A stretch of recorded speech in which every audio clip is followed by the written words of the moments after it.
Cuando el invierno bloquea las montañas rocosas bajo 1 metro de nieve, la vida se silencia.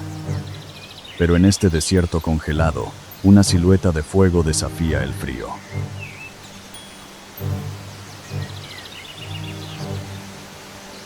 El zorro rojo. Su pelaje de invierno es una obra maestra de la termodinámica.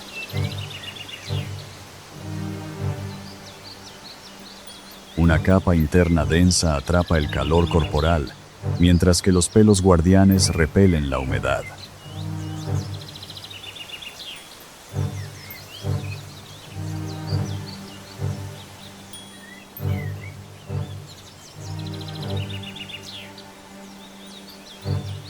Pesa menos de 7 kilos. Su estructura es ligera, diseñada para caminar sobre la nieve sin hundirse.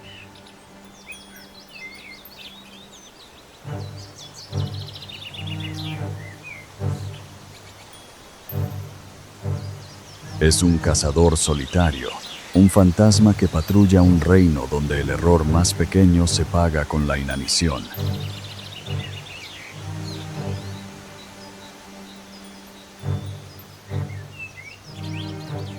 Debajo de este manto blanco existe un mundo oculto, la zona subniveal.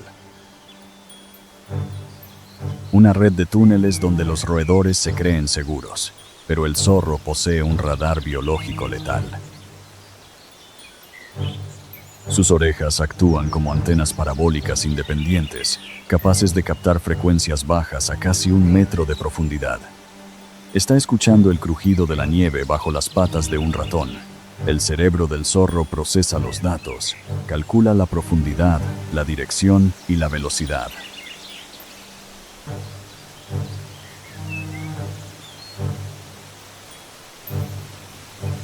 Un depredador invisible contra una presa oculta. La tensión muscular llega a su límite. Los cuartos traseros se comprimen como un resorte de acero.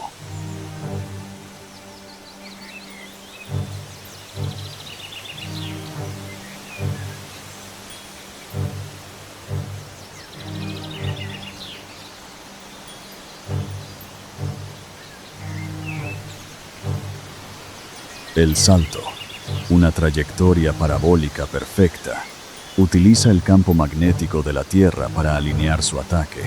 La gravedad se encarga del resto. Su cuerpo se convierte en un misil perforante que rompe la corteza helada. Pero el zorro no devora su trofeo. El instinto paternal anula el hambre inmediata. Esta cápsula de energía tiene un destino más importante. Debe cruzar kilómetros de bosque hostil antes de que la noche congele su casa.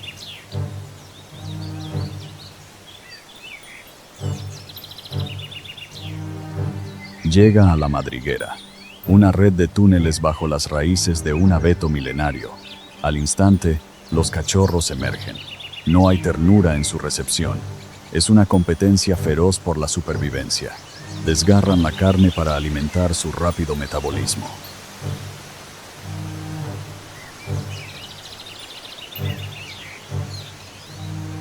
El adulto observa, exhausto. La vida del ratón ha sido asimilada. En la naturaleza, nada se desperdicia, todo se transforma.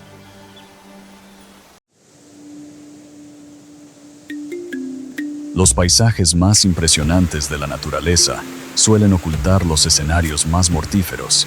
El valle del río Chulishman, una fortaleza de piedra esculpida por antiguos glaciares. Bajo estos imponentes acantilados, la vida encuentra su propio ritmo. El verano trae una explosión de energía al valle, pero la estación es breve, obligando a cada criatura a aprovecharla al máximo. En este vasto paisaje, el éxito pertenece a quienes saben adaptarse y prosperar. Una piara de jabalíes trabaja sin descanso. Para ellos, la tierra seca esconde un festín. Utilizando sus poderosos hocicos como arados vivientes, desentierran con facilidad raíces ricas en nutrientes ocultas bajo el suelo. En el mundo natural, la serenidad es frágil y la atmósfera puede cambiar en un solo latido. El agua es una fuente de vida, pero la orilla del río es una lotería mortal. Sumergido en las aguas poco profundas, un maestro del camuflaje espera en absoluto silencio. Más adelante, Junto a la ribera, el valle revela su lado más apacible. Para una leona preñada, las tranquilas aguas poco profundas ofrecen un refugio seguro donde prepararse para la llegada de una nueva vida. Traer nuevas vidas a este implacable entorno salvaje supone una agotadora prueba física. Cada músculo se tensa mientras su cuerpo se prepara para dar a luz a la próxima generación de reyes del Altai. Un rugido primitivo rompe el silencio. Al respirar por primera vez, los recién nacidos encuentran consuelo inmediato en las ásperas y tranquilizadoras caricias de la lengua de su madre. Con el paso de las semanas en el valle, los cachorros dejan de ser recién nacidos frágiles y se convierten en aprendices fuertes y vigorosos. Mientras descansa en las frescas aguas poco profundas, la leona acicala suavemente a sus crías. Para la familia de tigres, jugar es sobrevivir. Cada salto perfecciona sus letales habilidades de emboscada. Una manada de ñus pasta tranquilamente en el valle abierto. Su defensa colectiva depende de cientos de ojos y oídos. Pero la alta hierba del verano les proporciona una falsa sensación de seguridad. Ignoran por completo al fantasma que los observa desde las sombras. Criar cachorros en crecimiento exige una cantidad asombrosa de energía. Para alimentar a su familia, la tigresa debe poner a prueba sus mortíferas habilidades. Comienza su avance calculado. Su pelaje rayado actúa como un camuflaje disruptivo que desdibuja la silueta de su cuerpo. Las suaves almohadillas especializadas de sus patas amortiguan cada pisada y le permiten desplazarse como un fantasma entre los arbustos secos. A medida que reduce la distancia, baja drásticamente su centro de gravedad. Su visión binocular se fija en un único objetivo vulnerable que se ha alejado hacia el borde de la manada. Los ñus poseen redes sensoriales altamente evolucionadas. Un solo resoplido de alarma de un centinela desencadena una reacción en cadena instantánea. Un cambio repentino en el viento, una rama que se quiebra, la frágil paz se rompe al instante. El pánico se propaga como un incendio biológico. El instinto puro de supervivencia toma el control y lanza cientos de cuerpos a una estampida caótica, pero sincronizada. Miles de pezuñas golpean la tierra endurecida y levantan una enorme cortina de polvo. Se trata de un mecanismo defensivo destinado a confundir el seguimiento visual del depredador. Bajo la piel de la leona, poderosos músculos se comprimen como resortes tensados, almacenando una enorme energía cinética para el sprint final y explosivo. El margen de error es absolutamente nulo. En esta carrera cegadora, la velocidad es el único escudo de los ñus. El valle retumba con el estruendo de la supervivencia, mientras corren para escapar de la propia muerte. El valle estalla en un caos absoluto. Una frenética estampida de ñus atraviesa las llanuras. Al abandonar su escondite, la leona desata toda su aterradora velocidad. La defensa colectiva de la manada se desmorona y se convierte en una desesperada lucha individual por sobrevivir. Las pezuñas golpean con fuerza la tierra, intentando escapar de lo inevitable, pero uno de ellos no será lo bastante rápido. La distancia desaparece. Las garras letales se hunden profundamente en la gruesa piel. La leona se aferra con firmeza a la enorme presa. La lucha provoca una onda de conmoción en todo el valle de Chulishman. Los animales cercanos permanecen paralizados, testigos silenciosos de la dura e implacable realidad de la cadena alimentaria. El tiempo parece detenerse por completo en las montañas del Altai. En lo alto, las águilas carroñeras vuelan en círculos a la espera. Una mordida precisa y asfixiante en la tráquea pone fin rápidamente a la lucha. La cacería ha terminado. La energía del ñu caído alimentará ahora a una nueva generación, mientras la leona reclama la presa que tanto le ha costado conseguir. El brutal equilibrio de la naturaleza queda restablecido. Impulsada por su instinto maternal, la leona transporta rápidamente este alimento vital hasta la seguridad de su guarida. Para los cachorros en crecimiento, esta comida representa una valiosa inyección de vida. La carne fresca les proporciona las proteínas esenciales necesarias para desarrollar músculos fuertes y afianzar sus instintos depredadores. Aquí, en el valle de Chulishman, La trágica caída de una criatura preserva el legado de otra, perpetuando el despiadado y al mismo tiempo hermoso ciclo de la naturaleza, mientras el sol finalmente desciende tras las escarpadas cumbres del Altai. El polvo caótico de la cacería se ha disipado y ha sido sustituido por un silencio profundo y pesado. El valle vuelve a respirar, pero en este implacable entorno salvaje, cada atardecer es tan solo una breve pausa dentro del eterno y hermoso ciclo de vida y muerte de la naturaleza. Aquí, la vida no se limita a existir, avanza, y los ñus son el pulso indiscutible de estas llanuras. Reunidos por millones, obedecen a un antiguo e ineludible reloj biológico. Ahora mismo, solo les dicta una cosa: alimentarse. Bajo este calor reverberante, la manada parece estar completamente en paz. Su pastoreo sincronizado moldea la sabana. Al arrancar los tallos más duros, devuelven nutrientes vitales a la tierra agotada.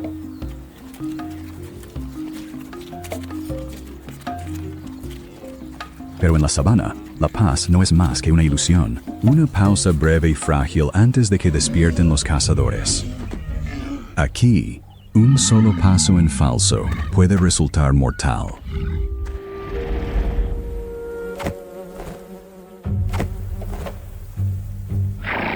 En la naturaleza salvaje no existe la compasión. En el brutal cálculo de la supervivencia, los más vulnerables se convierten involuntariamente en escudo de los fuertes.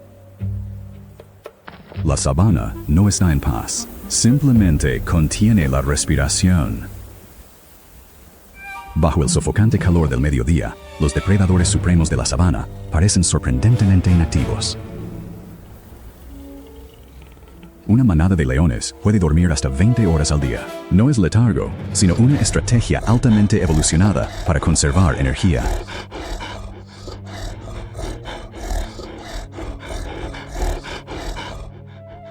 Pero el hambre es un despertador persistente. Y las matriarcas siempre son las primeras en responder a su llamada. Sus ojos color ámbar son 6 veces más sensibles a la luz que los de un ser humano. No se limita a observar, calcula la distancia y selecciona a los más vulnerables. Analiza cada leve cambio del viento para mantener oculto su olor y registra cada mata de hierba seca como una posible cobertura.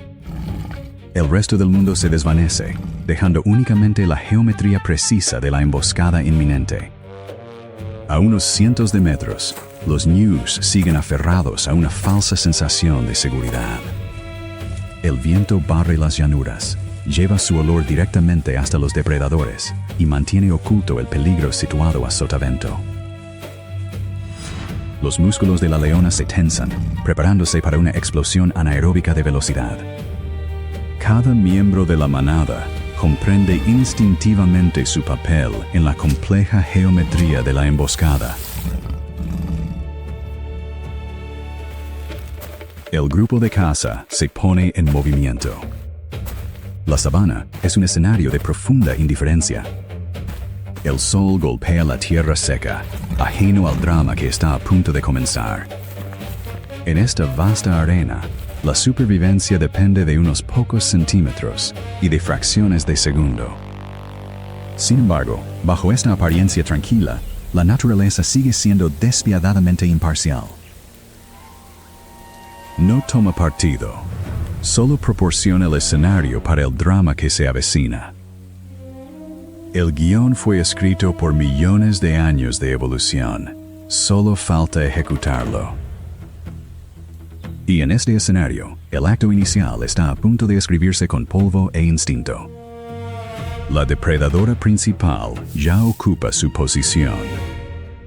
La leona guía utiliza la hierba blanqueada por el sol como una perfecta capa de invisibilidad.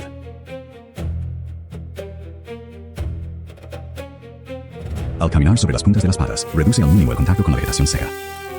Sus omóplatos absorben cada impacto y garantizan un silencio absoluto.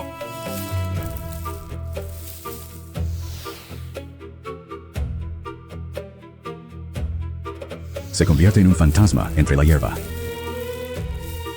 Con la cabeza inclinada hacia el suelo, el campo de visión del ñu se reduce drásticamente, creando un punto ciego potencialmente mortal. La leona debe reducir la distancia hasta situarse a menos de 30 metros. Pega el vientre contra la tierra abrasadora y aprovecha cada leve depresión del terreno para permanecer completamente oculta.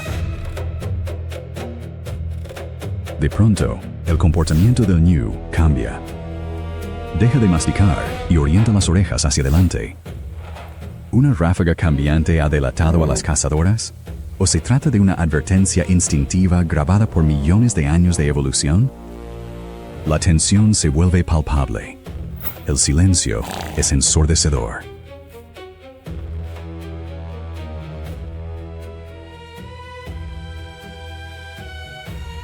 La leona sabe que ha sido descubierta. El sigilo debe dar paso ahora a una fuerza explosiva. Sus enormes patas traseras entran en acción y la impulsan hacia adelante con una aceleración aterradora. La emboscada ha terminado. En una fracción de segundo, el ritmo cardíaco de la leona se duplica y sus músculos reciben el oxígeno necesario para el sprint definitivo. Todo su ser está concentrado en el objetivo. A partir de ahora, la menor vacilación convertirá una emboscada perfecta en un fracaso total. La antigua danza entre depredador y presa ha comenzado oficialmente. La sabana estalla. El pánico se apodera del ñu aislado y desencadena una huida desesperada por sobrevivir.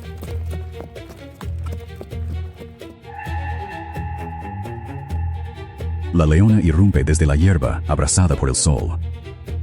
A toda velocidad, recorre unos 15 metros por segundo. Su columna se flexiona como un resorte comprimido y potencia cada zancada explosiva. Es una carrera mortal de alto riesgo contra el rápido aumento de su propia temperatura corporal. Una oleada colectiva de pánico atraviesa la manada y convierte a miles de individuos en un único organismo en fuga. El ñu aislado lucha por reunirse con la manada, pero la leona ya está acortando la distancia. Para el ñu, sobrevivir es brutalmente sencillo. No tiene que ser el más rápido de la manada, simplemente no puede ser el más lento. El polvo arremolinado y el laberinto de pezuñas al galope forman una barrera defensiva diseñada para desorientar a la depredadora. La distancia desaparece. El impacto es catastrófico.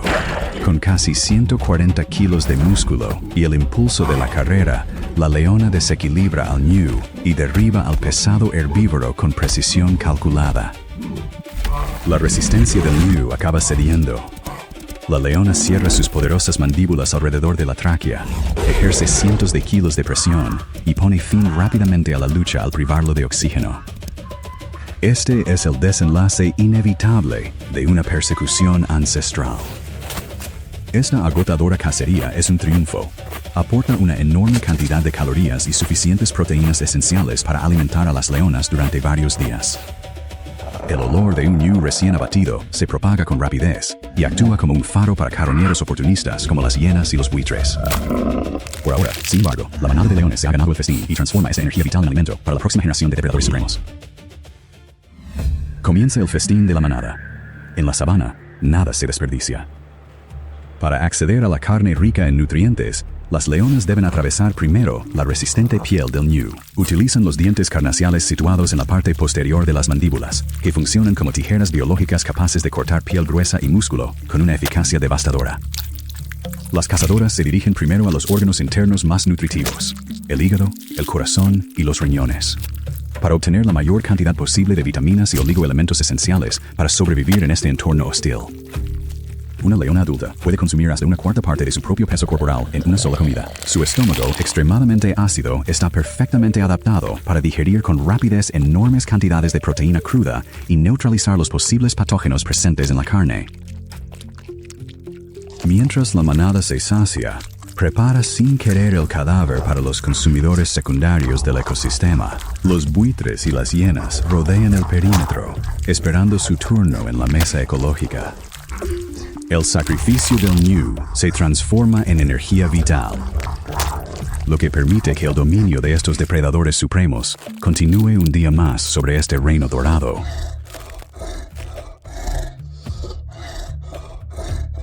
A solo unos cientos de metros del lugar de la caza, una inquietante tranquilidad vuelve a apoderarse de la sabana. Los ñus supervivientes pasan de inmediato del pánico primario a una serena indiferencia. Este rápido reajuste emocional no es insensibilidad, sino una adaptación evolutiva esencial.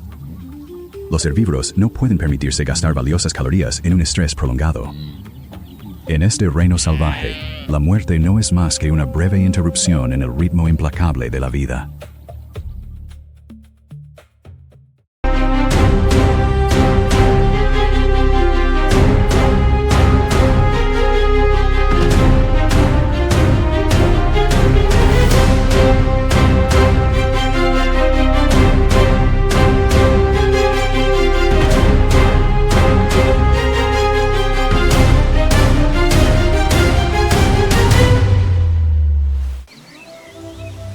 Las montañas rocosas, una espina dorsal de piedra que corta el cielo de Norteamérica. Aquí, la altitud dicta las reglas, y solo los más tenaces sobreviven.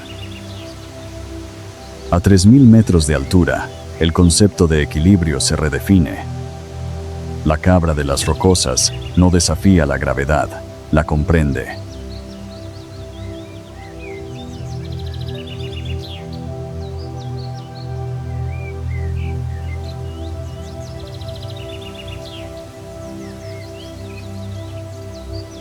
Sus pezuñas actúan como ventosas biológicas. Un núcleo interior blando y gomoso que se amolda a la roca, rodeado por un borde afilado de queratina que se ancla en fisuras milimétricas.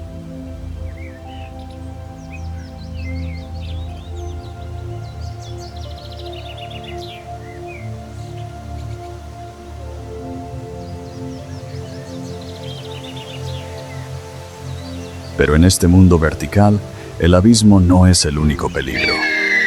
El águila real, con una envergadura de más de 2 metros, domina las corrientes térmicas sin gastar energía.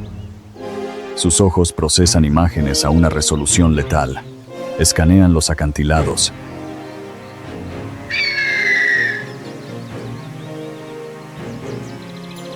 Para un cabrito, una sombra que desciende desde el sol es una sentencia de muerte. A medida que el eje de la Tierra se inclina, la tiranía del hielo cede. La primavera en las rocosas no es un despertar pacífico, es un estallido violento de vida. Más abajo de las cumbres desoladas, el paisaje experimenta una metamorfosis radical. El sol primaveral fractura el hielo, desatando torrentes que nutren las venas de la montaña.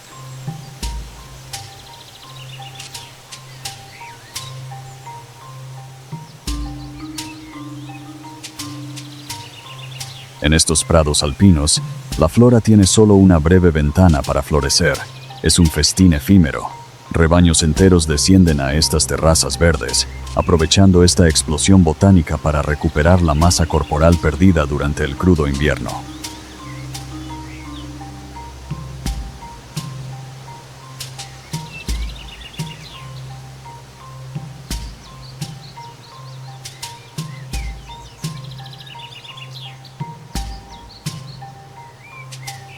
Para mantener esta maquinaria pesada, el oso necesita combustible urgente. Su instinto lo guía hacia las arterias heladas de la montaña, los ríos de deshielo. Aquí, el salmón rojo libra su propia batalla contra la corriente. Es una cápsula pura de energía, un festín denso en lípidos, vital para reconstruir las reservas de grasa del oso tras meses de ayuno.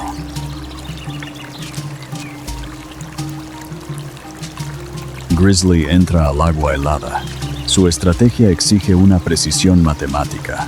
El agua refracta la luz, distorsionando la posición real de la presa. El cerebro del oso debe calcular este margen de error óptico en fracciones de segundo. Y ataca. Un zarpazo fulminante rompe la tensión superficial. Sus garras se clavan con una fuerza aplastante, biomecánica pura en acción. Pero esta abundancia atrae una atención indeseada, y con el deshielo emerge de su letargo invernal el monarca absoluto de este ecosistema, el oso grizzly.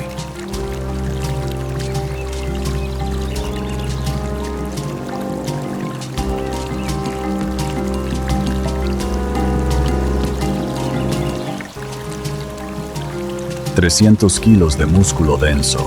Su metabolismo de inanición exige calorías urgentes. Observe el enorme montículo de masa muscular sobre sus hombros. Es un motor biomecánico, diseñado para destrozar raíces congeladas o volcar rocas enteras.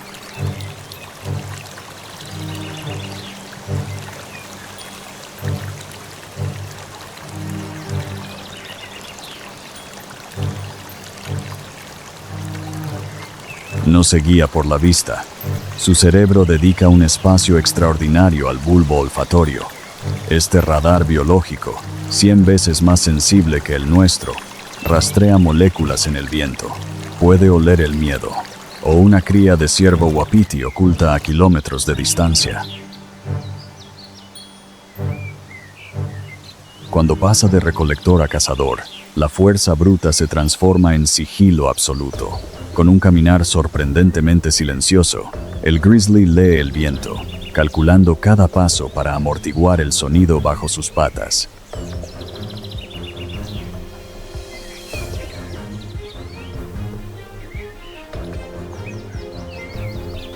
La táctica no es una persecución prolongada, es la geometría de la emboscada perfecta.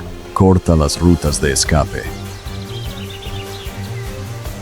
Espera que la distancia sea mínima. El ataque estalla. El objetivo es el rebaño de cabras. 300 kilos de fuerza bruta aceleran como una locomotora desbocada. El oso grizzly convierte la pendiente en su pista de caza. Las cabras no pueden superar al oso en velocidad pura sobre tierra firme. Su biomecánica no está hecha para el sprint horizontal. Su única ruta de escape es la verticalidad. Corren directamente hacia el abismo. Para el grizzly, su mayor arma se convierte en su debilidad. Su inmensa masa crea un centro de gravedad demasiado alto. Sus garras, diseñadas para cavar y desgarrar, no tienen tracción en la piedra desnuda. Un paso en falso significa ser devorado por la gravedad. El depredador calcula la ecuación y cede. La montaña ha dictado su veredicto. Hoy, en la frontera entre el cielo y la muerte, las cabras sobreviven.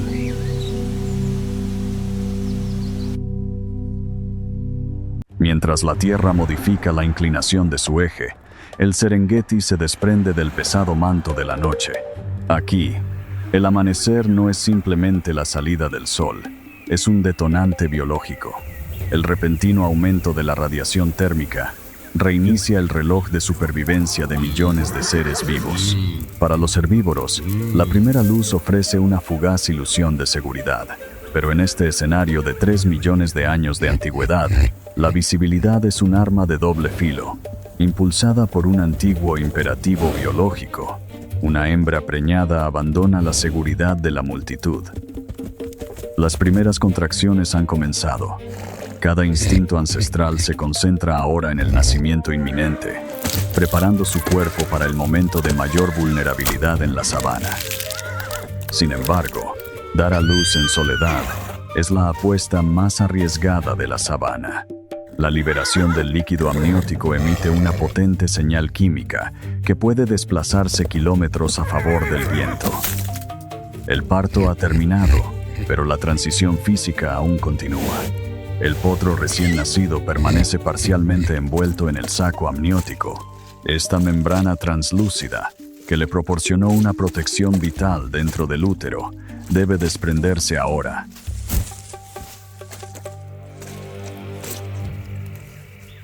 La madre actúa por instinto para ayudar a su cría.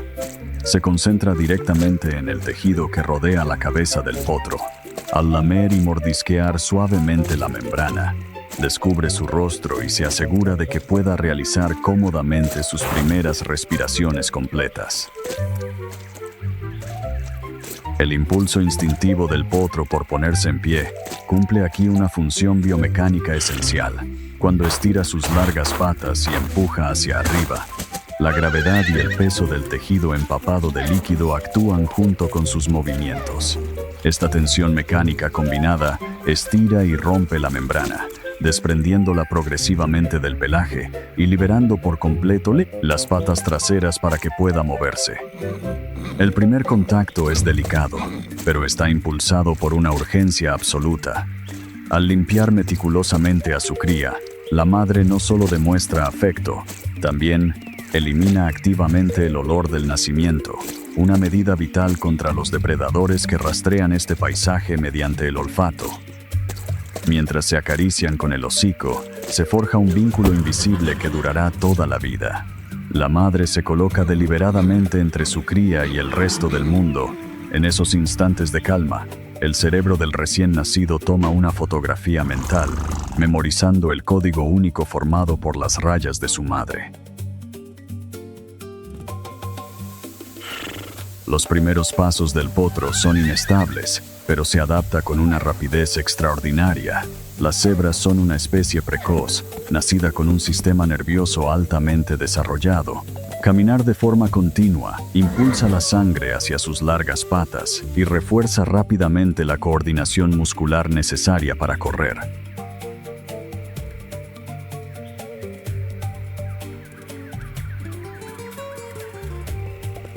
La madre marca el ritmo y evalúa constantemente la resistencia de su cría.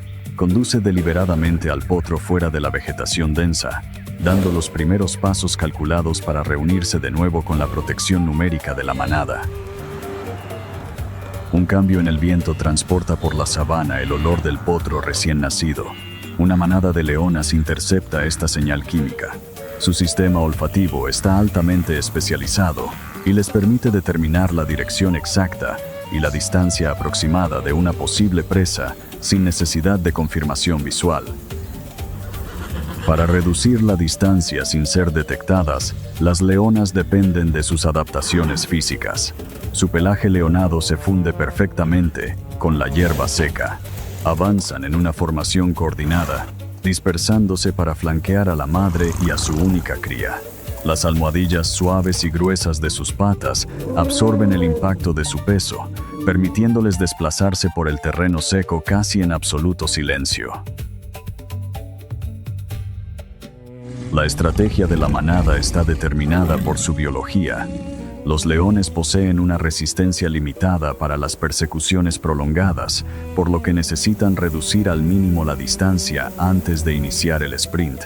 Todas fijan su atención en el joven potro, analizan sus movimientos inseguros y su incapacidad para alcanzar la máxima velocidad, y lo identifican como el objetivo con mayores probabilidades de éxito.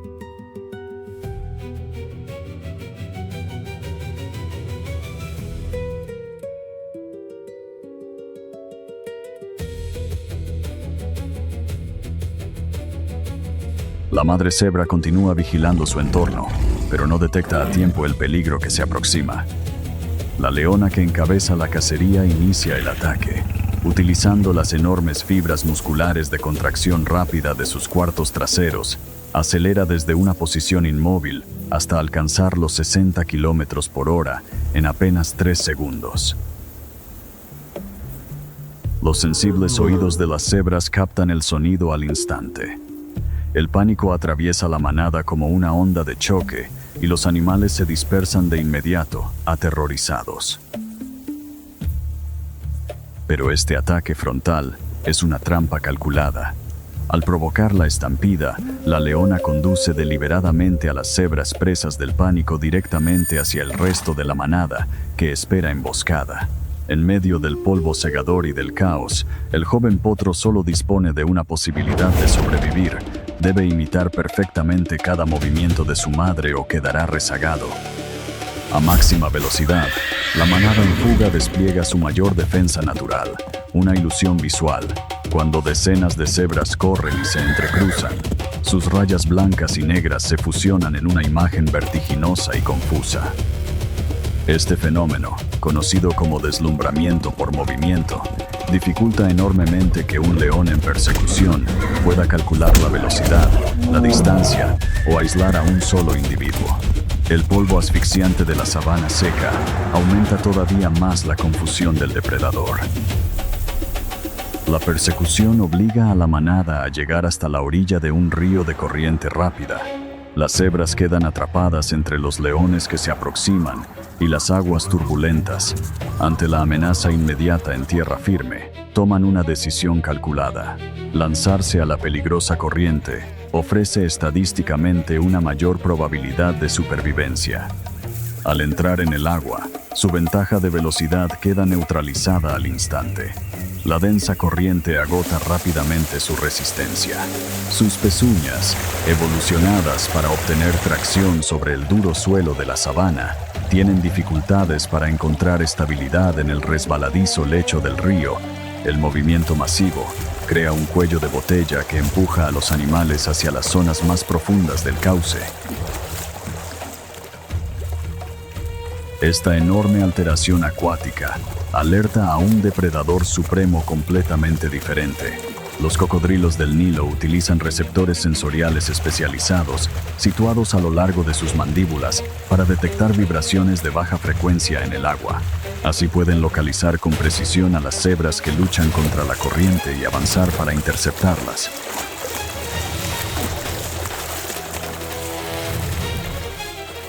Impulsadas por el pánico absoluto, no se detienen para defenderse. Agitan violentamente sus cuerpos y utilizan sus poderosos músculos únicamente para vencer la resistencia del agua, manteniendo la mirada fija en alcanzar la orilla opuesta.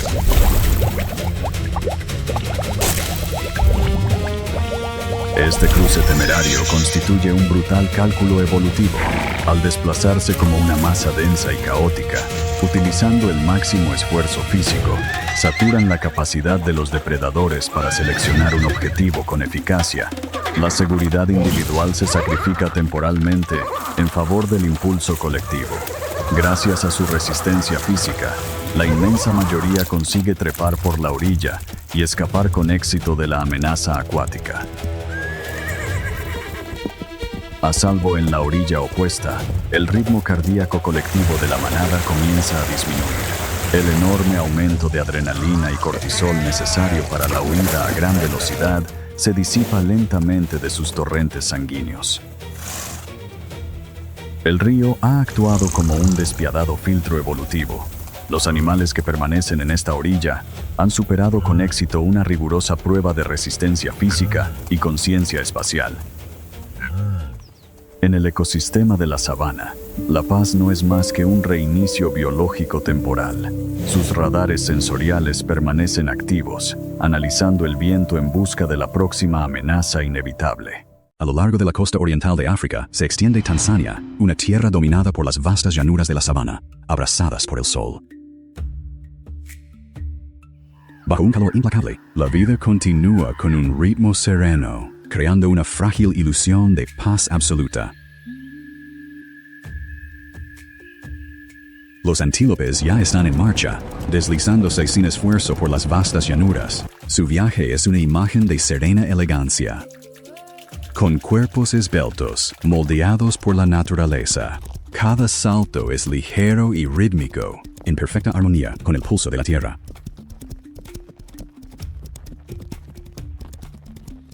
No muy lejos, una inmensa procesión avanza suavemente por las llanuras.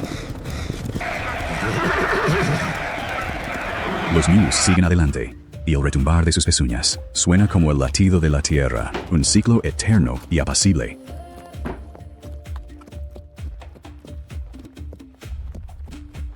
Fluyendo con una gracia incesante, estas aguas salvajes abren una profunda grieta en la tierra, una línea del destino que no pueden evitar. Porque bajo su flujo hipnótico, una prueba mortal aguarda en silencio. En pleno río, un depredador supremo ya está en posición. Un cocodrilo gigante. No persigue, calcula. Oculto bajo la superficie turbia, espera un único error fatal.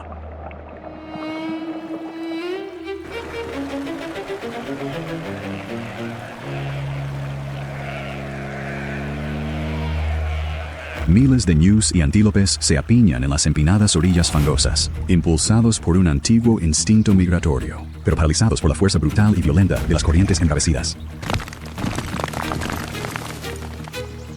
El pánico se propaga entre la manada.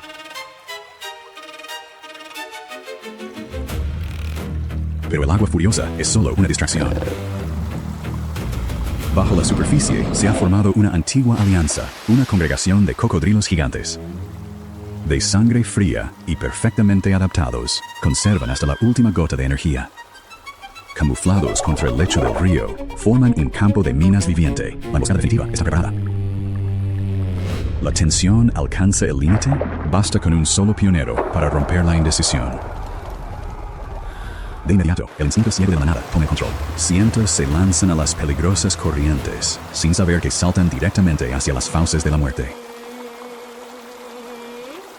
Es un frenesí caótico de pezuñas agitadas y gritos de pánico. Biológicamente, su pelo hueco les proporciona flotabilidad natural, una adaptación vital para cruzar los ríos.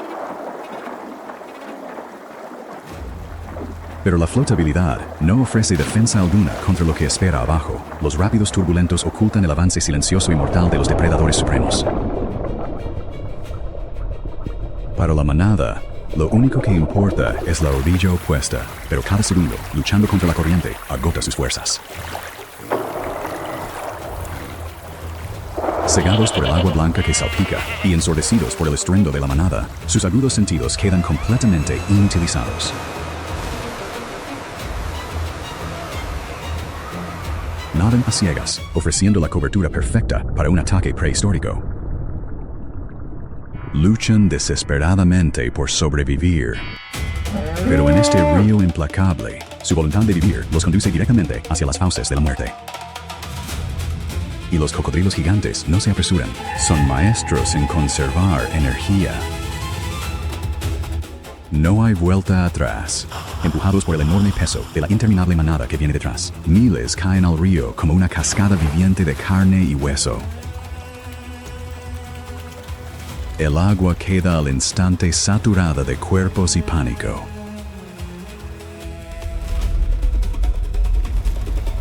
Es un espectáculo de desesperación colectiva y para los gigantes prehistóricos que aguardan, esto ya no es una cacería, es un festín servido directamente en su territorio.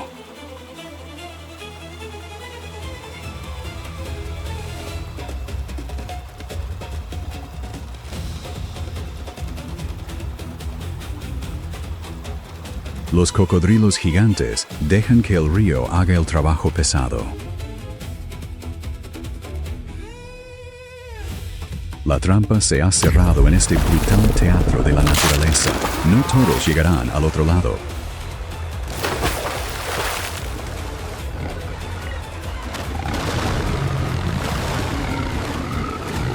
El pánico estalla. La ilusión de seguridad se rompe cuando el río revela su verdadera naturaleza. Bajo la superficie, el ataque es súbito y devastador. Los cocodrilos gigantes apuntan a las patas delgadas de sus presas. Es una táctica calculada para anular al instante su movimiento, arrastrándolas hacia las profundidades asfixiantes. El río se convierte en un caldero hirviente de depredadores y presas. Con mandíbulas capaces de ejercer toneladas de presión, los cocodrilos se aferran. Los antílopes luchan con todas sus fuerzas, pero en esta arena acuática, el poder evolutivo bruto favorece a los reptiles. Mientras algunos caen, la gran mayoría sigue avanzando. Con un último impulso, trepan por las orillas y escapan del río de la muerte. El ataque es implacable. Los cocodrilos gigantes ejecutan el infame giro de la muerte, una brutal demostración de perfección biomecánica. La voluntad de vivir puede desafiar todas las probabilidades. En el salvaje teatro de la sabana, sobrevivir hoy es la victoria definitiva. Para estos pocos afortunados, el cruce ha terminado.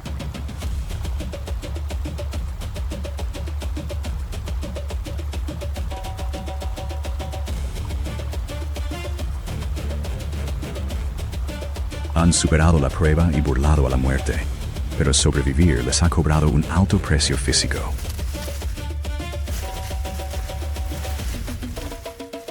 La seguridad es un lujo temporal. Aquí, en tierra firme, la manada entra en una fase crucial de recuperación.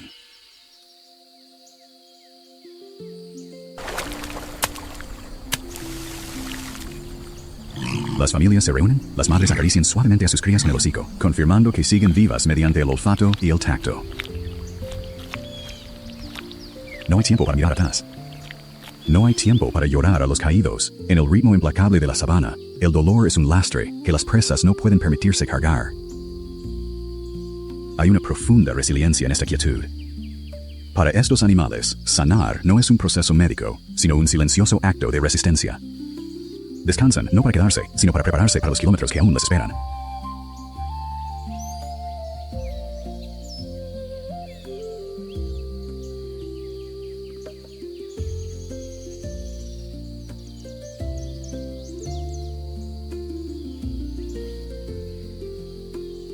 Pronto, la energía caótica es sustituida por el sonido tranquilo y rítmico del pastoreo. Comer es mucho más que alimentarse, es una forma de recuperar el equilibrio. Cada bocado de hierba ayuda a reconstruir las reservas de energía agotadas y restaura el ritmo sereno de la manada.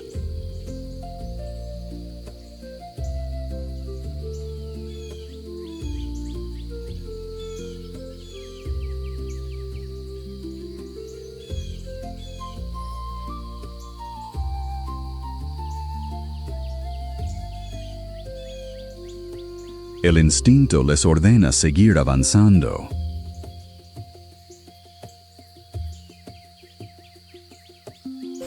Quedarse atrás de la manada significa atraer la atención mortal de los depredadores terrestres. Su extraordinaria resiliencia es la verdadera obra maestra de la evolución.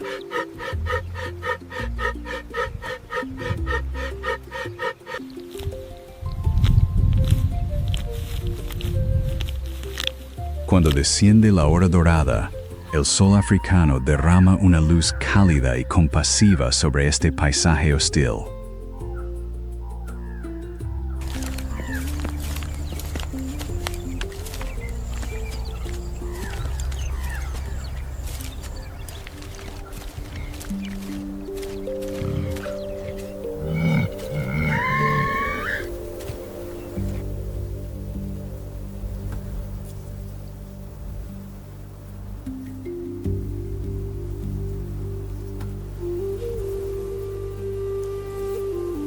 Hoy, el río ha cobrado su precio, alimentando a los reptiles supremos que acechan abajo, pero la manada resiste. La gran migración continúa.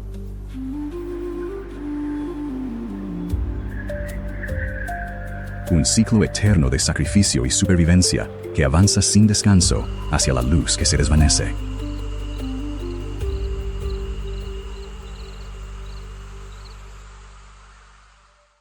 El amanecer se abre paso sobre la sabana africana, un inmenso escenario de supervivencia. Aquí, la brutal estación seca marca el ritmo de la vida. El calor es implacable y la tierra está reseca hasta los huesos. Los apacibles nómadas de las llanuras comienzan su rutina diaria. Se desplazan como una sola entidad, guiados instintivamente hacia el delicado rocío oculto entre la hierba.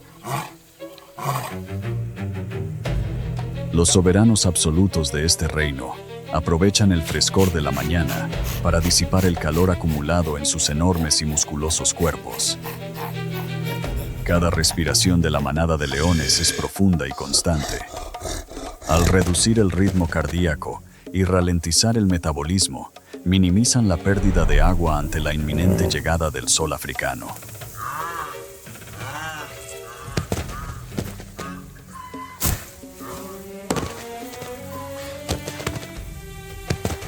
Los leones simplemente descansan, mientras reparan activamente las fibras musculares de contracción rápida y recuperan energía para la explosiva cacería que les espera.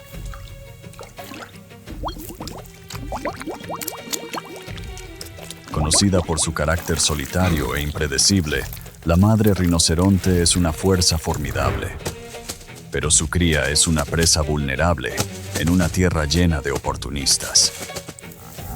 La supervivencia de la madre rinoceronte depende de mucho más que su enorme tamaño y sus temibles cuernos.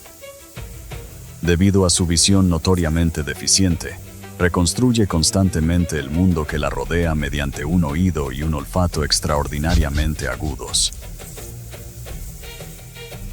Un tenue y peligroso olor acaba de cruzar la sabana. Sin percatarse del depredador mortal que se aproxima, la madre rinoceronte y su cría continúan pastando tranquilamente. Esta falsa sensación de seguridad constituye el arma biológica perfecta para una emboscada.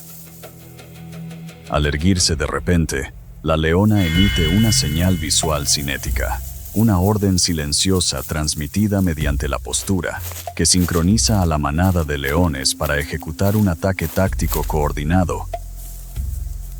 La leona y el resto de la manada avanzan. Las almohadillas especializadas de sus patas absorben las vibraciones sonoras, convirtiendo cada paso en una demostración magistral de biomecánica depredadora. La manada reduce poco a poco la zona de ataque, en un silencio absoluto y mortal.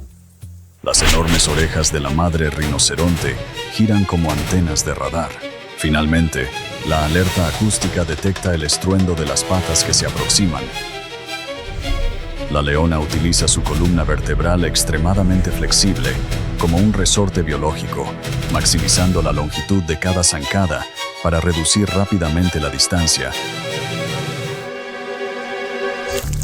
Impulsada por la respiración anaeróbica, la manada acelera hasta alcanzar su velocidad máxima e inicia una persecución directa y vertiginosa contra la madre rinoceronte y su cría.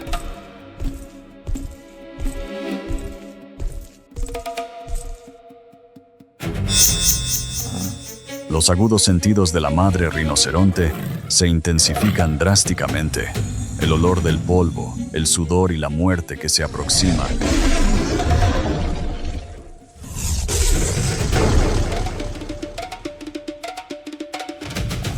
Alcanza sus receptores olfativos con una claridad extrema. La manada de leones intenta ejecutar un derribo mecánico. Sus garras retráctiles se anclan en la gruesa armadura dérmica de la madre rinoceronte. El principal objetivo depredador consiste en seccionar la médula espinal o colapsar la tráquea, pero la enorme densidad de sus tejidos resiste activamente la penetración estructural. La madre rinoceronte convierte su masa biológica de 2 toneladas en un arma, generando una enorme fuerza cinética. Utiliza su sólido cuerno de queratina como un ariete defensivo letal. Al mismo tiempo, coloca su cuerpo para formar un escudo biológico impenetrable, aislando eficazmente a su cría de la zona de ataque de la manada de leones. La evaluación del riesgo por parte de los depredadores cambia de forma repentina. Una sola fractura ósea causada por la madre rinoceronte podría significar una muerte inevitable por inanición para los leones. El coste energético supera ahora la recompensa biológica. Mediante una retirada táctica, la manada cancela el ataque.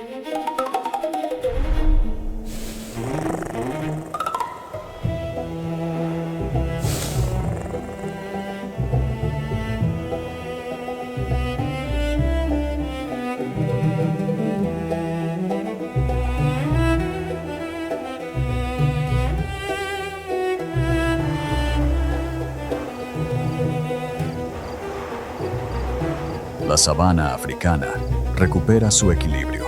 Los elevados niveles de adrenalina en el torrente sanguíneo de la madre rinoceronte y su cría comienzan a disminuir.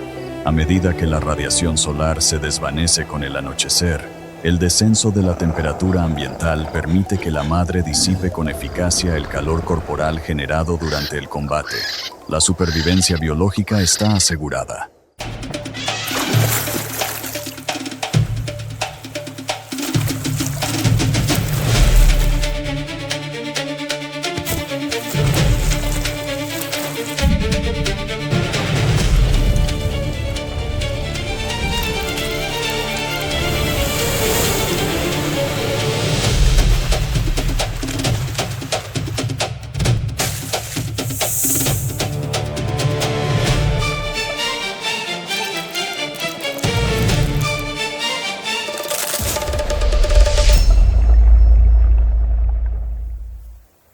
Spanning across the equator lies a biological engine that has run uninterrupted for over 50 million years.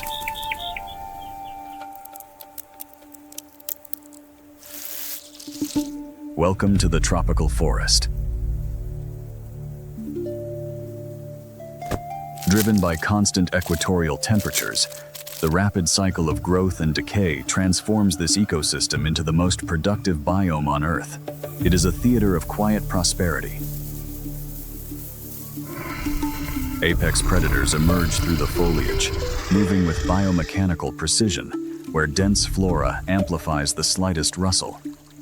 Each footstep is calculated to erase all acoustic signatures.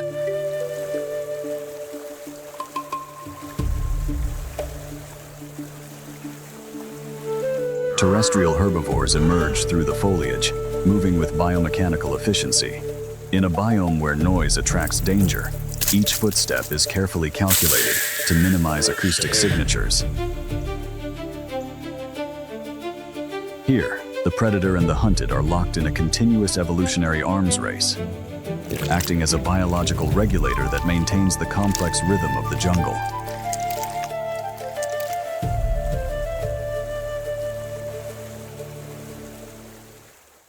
In these tannin-rich aquatic arteries where optical visibility is rendered obsolete, aquatic organisms rely entirely on specialized mechanoreceptors to decode microscopic fluid displacements, mastering this turbid environment through a highly evolved hydroacoustic awareness. In these turbid depths, the red-bellied piranha operates as a specialized opportunistic predator. Evolved olfactory pits decode the water chemistry, isolating blood-borne amino acids at a mere 1 part per million.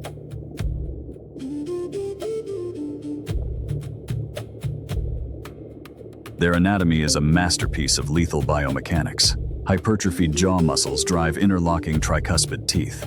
This architecture generates bite forces 30 times their weight, applying catastrophic shear stress to sever tissue and bone in milliseconds.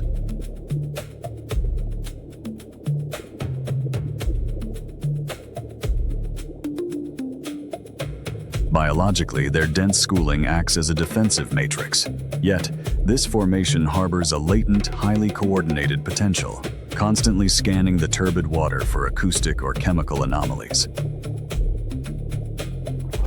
Moving as a synchronized superorganism, they process low-frequency hydrodynamic shifts. The swarm maintains absolute discipline, acting as a dormant strike force waiting for the precise environmental trigger. Even while simply patrolling, they assert their role as the river's ultimate biological regulators. Their continuous presence ensures ecosystem stability, a dormant engine prepared to process any organic biomass the currents may bring.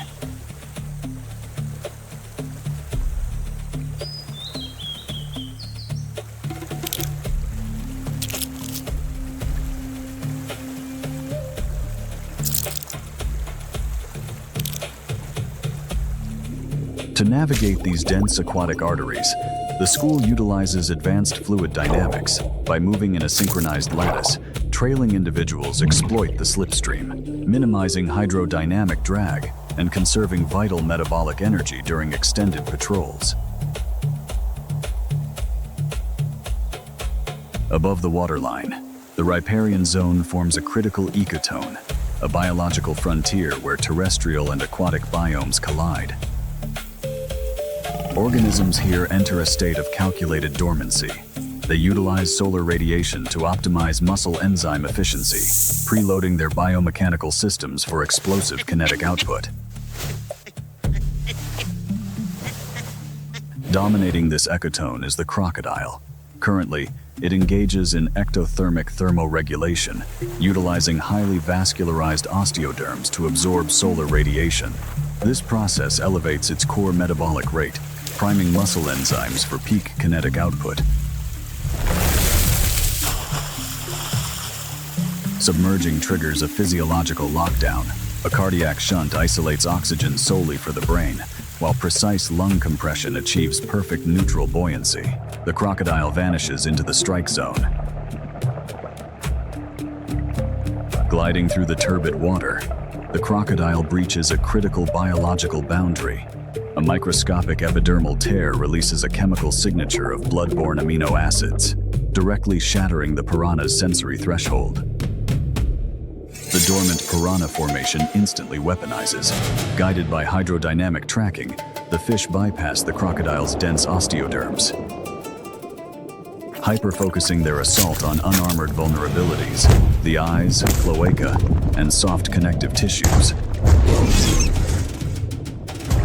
The piranha's assault is a relentless mechanical shredding process. Hundreds of hypertrophied jaws apply catastrophic shear stress to the crocodile, executing a high-speed rotational mechanism to systematically extract flesh in milliseconds. The crocodile's violent anaerobic thrashing induces rapid lactic acidosis. As its internal oxygen reserves completely collapse, the reptile is dismantled, ruthlessly processed by the piranhas, the river's ultimate biological incinerators. In a matter of minutes, the massive crocodilian is reduced to skeletal remnants. Its dense biomass is entirely assimilated into the piranha's metabolic network, a hyper-efficient transfer of organic energy. This violent dismantling is not an act of malice, but a critical ecological function. By processing the apex predator, the piranha swarm redistributes vital bionutrients back into the aquatic food web. The turbid waters return to a state of active tranquility. In this ruthless biome, survival is dictated by biomechanical perfection, where every end is simply the biological catalyst for a new beginning. The Serengeti, a hyper-competitive biome where survival is dictated by a brutal trophic hierarchy. This constant biological warfare drives an escalating evolutionary arms race. Prey adaptations are continuously tested by the refined lethality of apex predators. When trophic levels collide, the ensuing clash is governed strictly by biomechanics and brute force. Here, the right to exist is won in fractions of a second.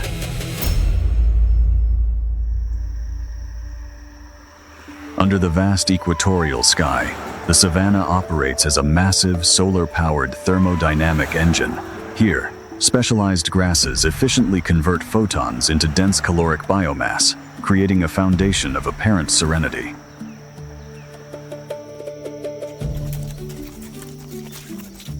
Roaming across this sun-drenched landscape, vast biological consortiums of primary consumers engage in peaceful, synchronized foraging. Their methodical movements facilitate essential nutrient cycling, maintaining the very ecosystem that sustains them. Yet, this tranquil equilibrium is ecologically fragile. As heads lower to maximize caloric intake, collective vigilance naturally degrades.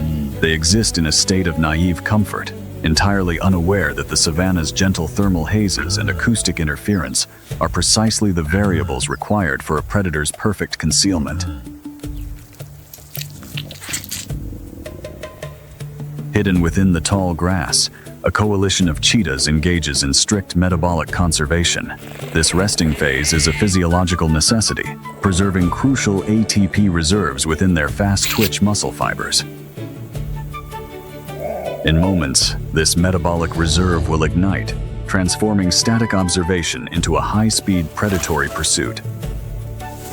For the female antelope, endocrine cascades trigger intense uterine contractions, initiating the complex physiological mechanics of parturition.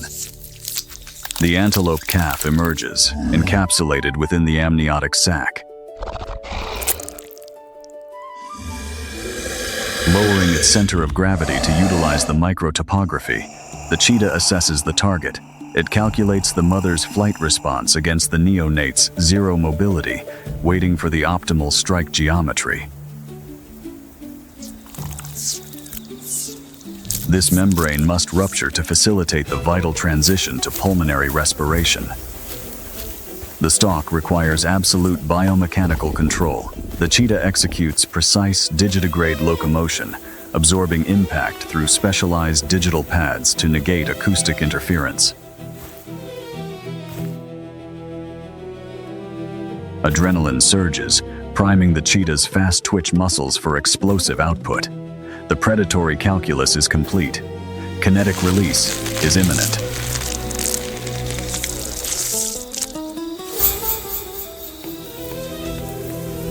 The kinetic chain erupts, unleashing the absolute pinnacle of terrestrial speed.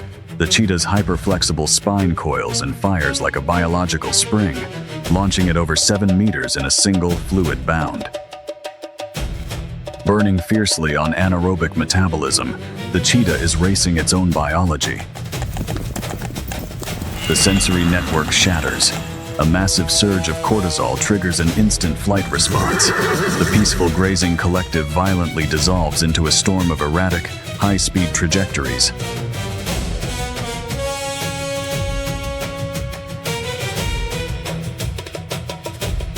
But the savanna's math is ruthlessly pragmatic. To secure its genetic future, the herd actively abandons the slow. The mother and her neonate are left exposed, the unavoidable ecological toll.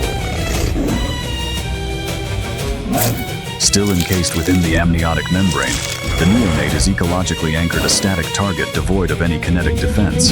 The cheetah strikes, a flawless execution of predatory geometry, capitalizing on the ultimate biological vulnerability.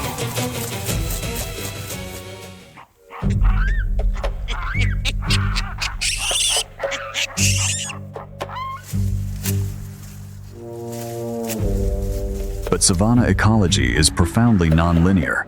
An olive baboon intercepts the sequence, driven not by interspecies altruism, but by complex territorial aggression. This dominant primate actively disrupts the apex predator's focus.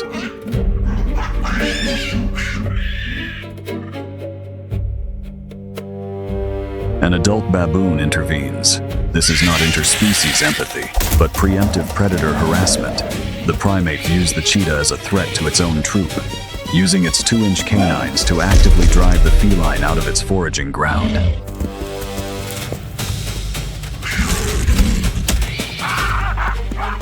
Built exclusively for speed, the cheetah possesses a highly fragile anatomy. According to optimal foraging theory, fighting about guided by primal instinct, the newborn takes its first wobbly steps. It drinks the colostrum, a biological liquid gold packed with maternal antibodies, gifting its fragile immune system the ultimate armor for the life ahead.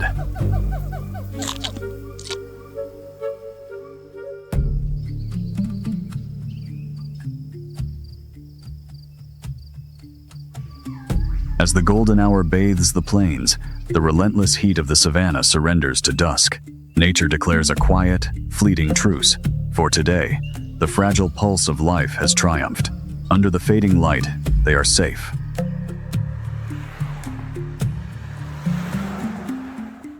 Nature's most breathtaking landscapes often hide the deadliest arenas. The Chulishman River Valley, a fortress of stone carved by ancient ice. Beneath these towering cliffs, life finds a rhythm. Summer brings a burst of energy to the valley, but the season is brief, urging every creature to make the most of it. In this vast landscape, success belongs to those who know how to adapt and thrive. A sounder of wild boars is busy at work. For them, the dry earth holds a hidden feast. Using their powerful snouts as living plows, they easily unearth nutrient-rich roots hidden below. In the natural world, serenity is fragile, and the atmosphere can shift in a single heartbeat. The water is a lifeline, but the river's edge is a deadly lottery. Submerged in the shallows, a master of camouflage waits in absolute silence.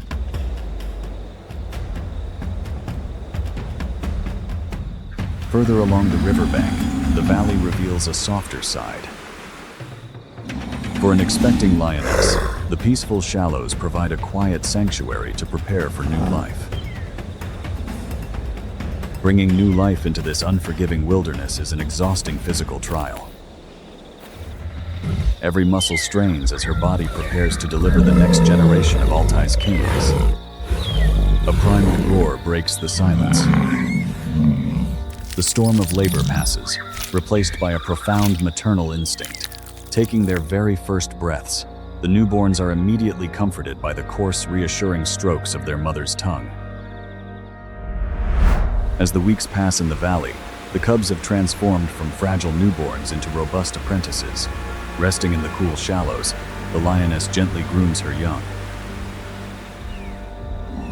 For the tiger family, play is survival. Each pounce hones their deadly ambush skills. A herd of wildebeests grazes peacefully in the open valley. They rely on hundreds of eyes and ears for a collective defense. But the tall summer grass provides a false sense of security. They are entirely oblivious to the phantom watching from the shadows. Raising growing cubs demands a staggering amount of energy. To sustain her family, the tigress must now put her deadly skills to the ultimate test. She begins her calculated advance. Her striped coat acts as disruptive camouflage, breaking up her outline. Specialized soft pads on her paws absorb every footfall, allowing her to move like a ghost through the brittle brush. Beneath her skin, powerful muscles coil like tightly wound springs, storing immense kinetic energy for the final explosive sprint. The margin for error is absolute zero. Wildebeests possess highly evolved sensory networks. A single alarm snort from a sentinel triggers an instantaneous chain reaction. A sudden shift in the wind, a snapped twig, the fragile piece is instantly shattered. Panic spreads like a biological wildfire. Pure survival instinct takes over, launching hundreds of bodies into a chaotic yet synchronized stampede. Thousands of hooves pound the baked earth, kicking up a massive smokescreen of dust. This is a deliberate defense mechanism designed to confuse the predator's visual tracking. Beneath the lioness's skin, powerful muscles coil like tightly wound springs, storing immense kinetic energy for the final explosive sprint. The margin for error is absolute zero. In this blinding rush, speed is the wildebeest's only shield. The valley echoes with the thunder of survival as the wildebeests race to outrun death itself. The valley erupts into absolute chaos. A frantic stampede of wildebeests tears across the plains. Breaking cover, the lioness unleashes her full, terrifying speed. The herd's collective defense shatters into an every animal for itself scramble. Desperate hooves pound the earth, trying to outrun the inevitable. But one will not be fast enough. The gap closes. Lethal claws dig deep into thick hide. The lioness securely latches onto the massive prey. The struggle sends a shockwave across the Chulishman Valley. The surrounding wildlife stands paralyzed, silent witnesses to the harsh, unforgiving reality of the food chain. Time in the Altai Mountains seems to stand entirely still. Overhead, scavenging eagles circle in anticipation. A precise, suffocating bite to the windpipe delivers a swift end. The hunt is over. The energy of the fallen wildebeest will now sustain a new generation. As the lioness claims her hard-won kill, the brutal balance of the wilderness is restored. Driven by maternal instinct, the lioness swiftly carries the vital nourishment back to the safety of her den. For the growing cubs, this meal is an invaluable infusion of life. The fresh meat delivers crucial proteins required to build strong muscles and wire their predatory instincts. Here in the Chulishman Valley, the tragic fall of one creature sustains the legacy of another, honoring the ruthless yet beautiful cycle of the wild.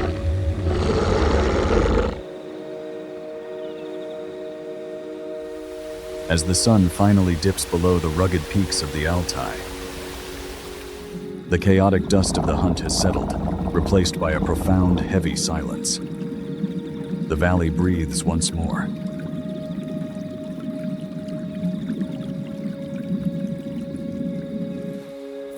But in this unforgiving wilderness, every sunset is just a brief pause in the wild's eternal, beautiful cycle of life and death. Within this dense, tangled microclimate, smaller species do not merely hide, they integrate. Utilizing rapid thermoregulation and acute seismic sensitivity, they turn the interlocking root systems into an advanced early warning grid. Driven by intense resource competition, species have evolved specialized morphological weaponry from reinforced armor plating to high-impact kinetic appendages. Every physical clash is a calculated gamble of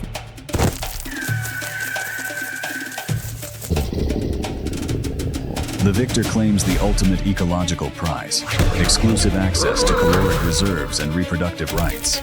In this harsh coastal fortress, conflict is the crucible that forces evolution forward. Beyond the relentless salt winds, the dense interior of the coastal scrub forms an impenetrable biological shield. Here, the interlocking canopy creates a stable microclimate, protecting life from the scorching ultraviolet radiation.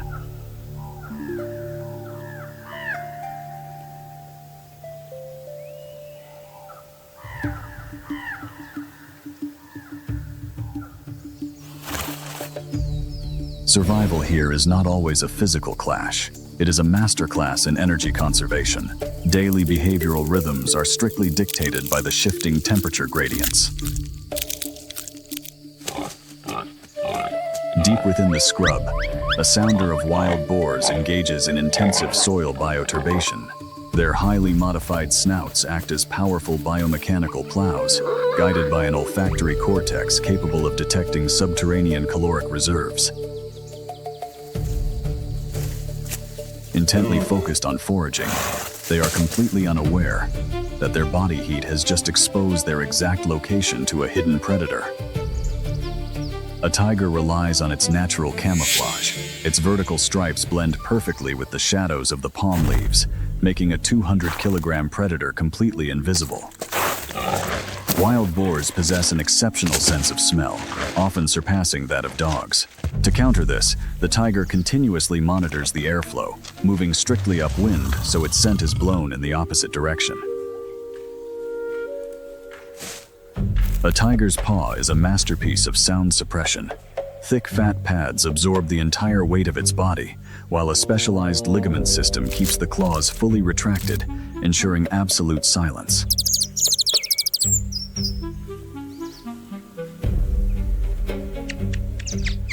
Nature is unpredictable. A sudden micro-shift in the coastal wind alters the airflow.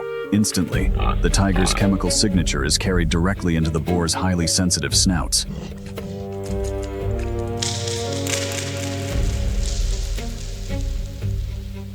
The boar's olfactory receptors process the predator's scent in milliseconds. A massive adrenaline dump floods their system.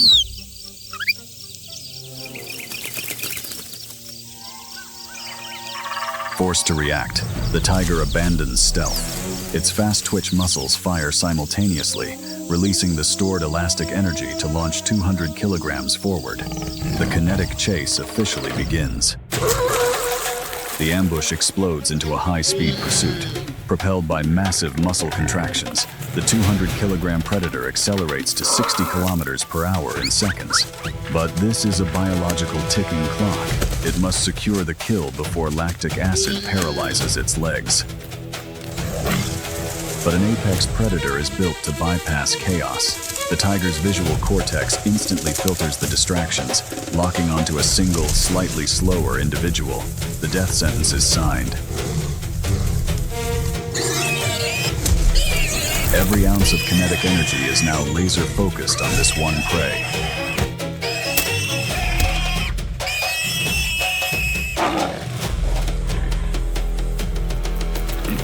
The violent transaction is complete. The rest of the herd survives another day, leaving the weakest behind.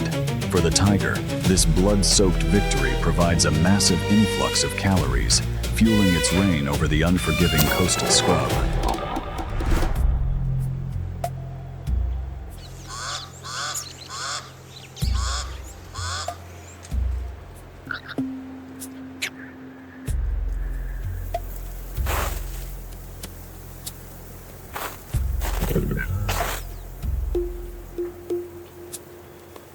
Driven by deep-rooted instincts, the apex predator seeks the sanctuary of the dense scrub. It claims a hidden refuge, a quiet space where the lingering scent of the hunt can safely dissolve into the evening breeze. In the pitch-black canopy, a marvel of evolution illuminates the dark. Under this gentle glow, the sovereign of the scrub quietly watches over the sleeping forest. As the earth shifts its axis, the Serengeti sheds the heavy cloak of night. Dawn here is not merely a sunrise. It is a biological trigger. The sudden spike in thermal radiation resets the survival clock of millions. For the grazers, the first light offers a fleeting illusion of safety, but in this 3-million-year-old theater, visibility is a double-edged sword. Driven by an ancient biological imperative, an expectant female severs her ties with the safety of the mass.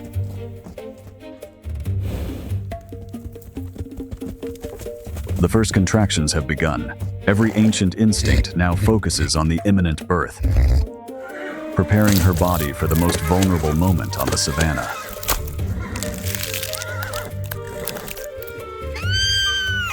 Yet, giving birth alone is the savannah's ultimate gamble. The rush of amniotic fluid releases a potent chemical beacon, drifting miles downwind.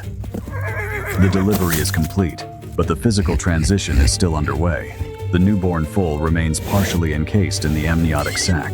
This translucent membrane, which provided vital protection inside the womb, must now be shed.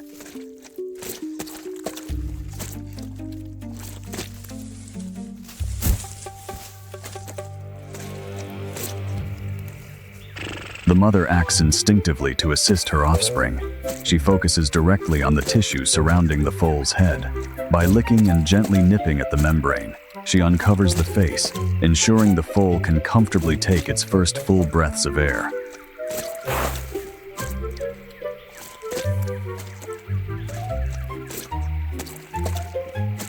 The foal's instinctive drive to stand serves a vital biomechanical function here.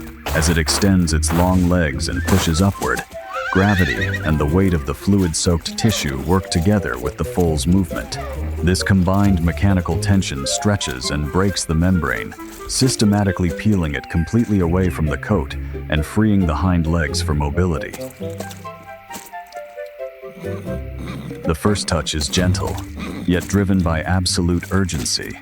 By meticulously cleaning her foal, the mother isn't just showing affection, she is actively erasing the scent of birth, a vital countermeasure against predators that map this landscape by smell.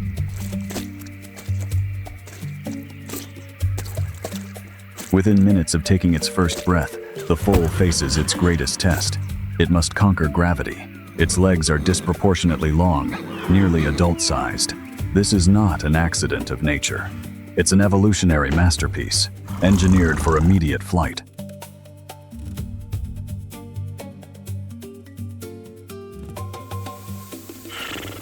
As they nuzzle, an invisible, lifelong bond is forged. She deliberately stands between her foal and the rest of the world. In these quiet seconds, the newborn's brain takes a mental photograph, memorizing the unique barcode of its mother's stripes.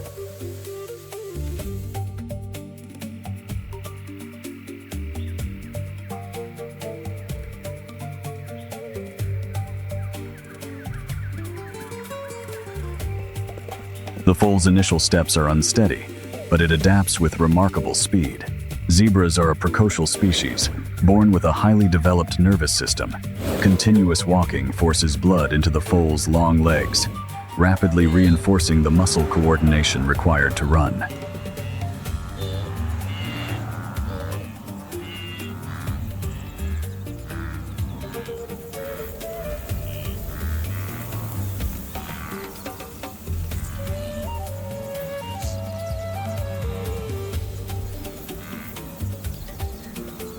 The mother dictates the pace, continuously assessing her foal's stamina.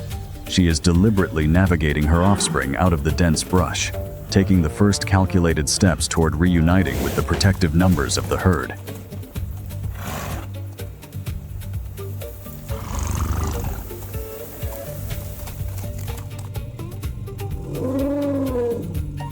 The shift in the wind carries the scent of the newborn foal across the savanna. A pride of lionesses intercepts this chemical signal. Their olfactory system is highly specialized, allowing them to determine the exact direction and approximate distance of their potential prey without visual confirmation.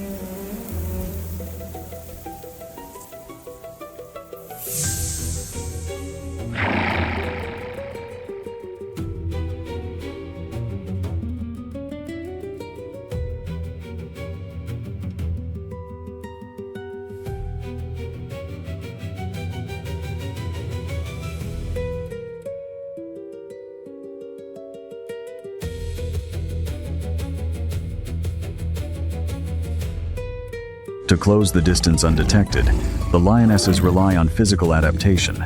Their tawny coats blend seamlessly with the dry grass. They move in a coordinated formation, spreading out to flank the mother and her single foal. Soft, thick pads on the bottom of their paws absorb the impact of their weight, enabling them to navigate the dry terrain in near silence.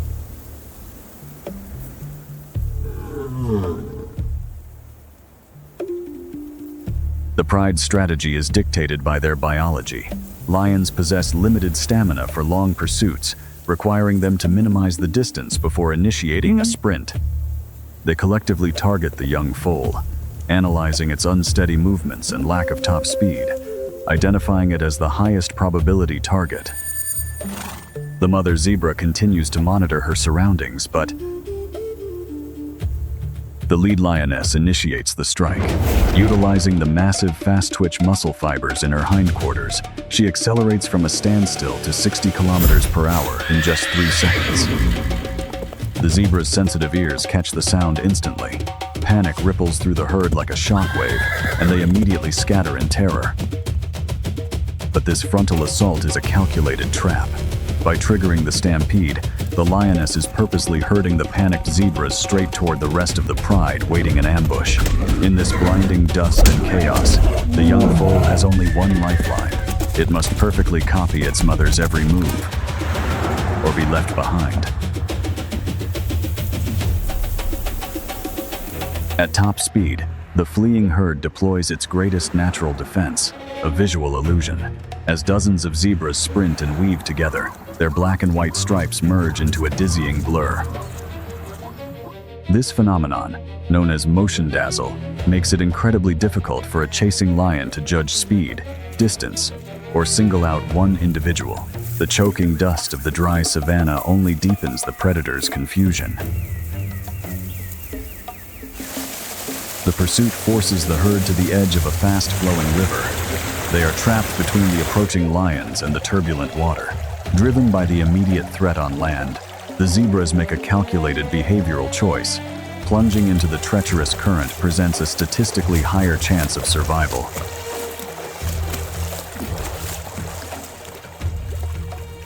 Entering the water instantly neutralizes their speed advantage. The dense current rapidly drains their stamina.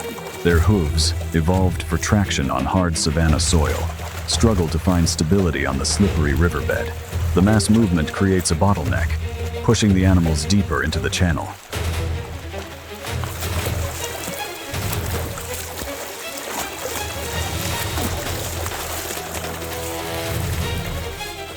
This massive aquatic disturbance alerts a completely different apex predator. Nile crocodiles utilize specialized sensory receptors along their jaws to detect low-frequency vibrations in the water. They can pinpoint the exact location of the struggling zebras, moving in to intercept. Driven by sheer panic, they do not pause to defend themselves. They thrash violently, using their powerful muscles simply to break the water's resistance, their visual focus locked entirely on reaching the opposite bank. This reckless crossing is a brutal evolutionary calculation. By moving as a dense, chaotic mass at maximum physical exertion, they overwhelm the predator's ability to target effectively. Individual safety is temporarily sacrificed for the forward momentum of the group. Through pure physical endurance, the vast majority scramble up the bank, successfully escaping the aquatic threat.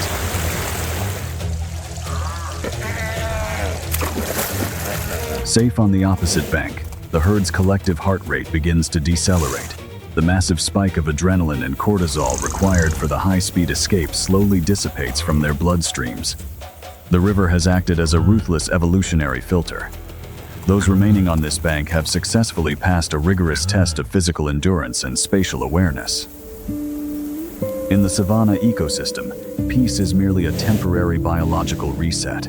Their sensory radars remain active, processing the wind for the next inevitable threat.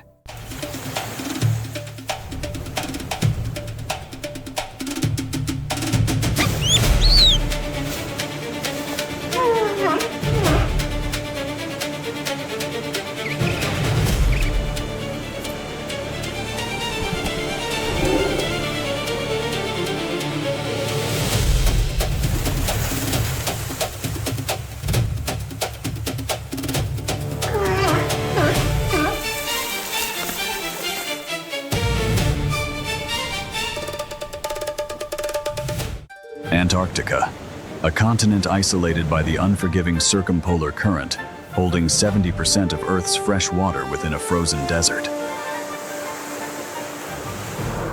Here, the cryosphere dictates all biological rhythms.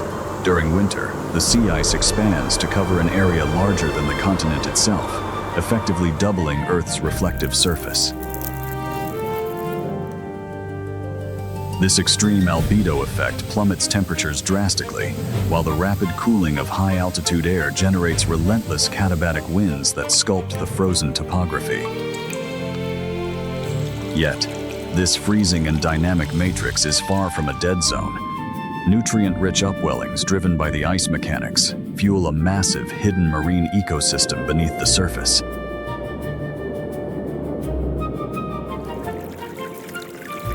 Piercing the ice canopy reveals a subglacial realm where the physical rules of survival are entirely rewritten. Here, the ocean remains liquid at sub-zero temperatures, stabilized by extreme salinity and crushing hydrostatic pressure.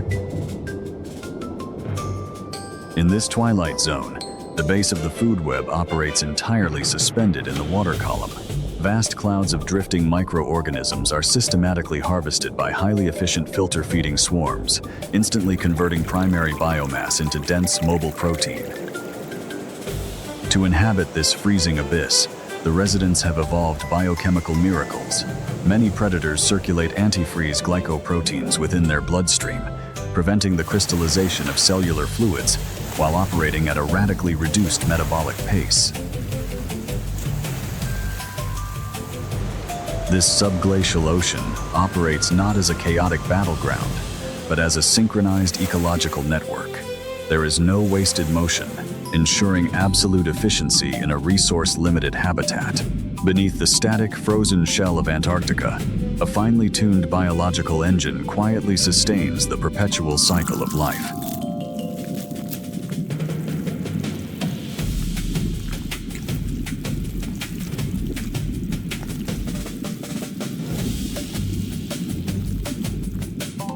Vision loses its power in these dark depths. Survival now depends on an extraordinary sensitivity to water movement. Both predators and prey feel the faintest vibrations, reading invisible waves to pinpoint each other in the pitch black.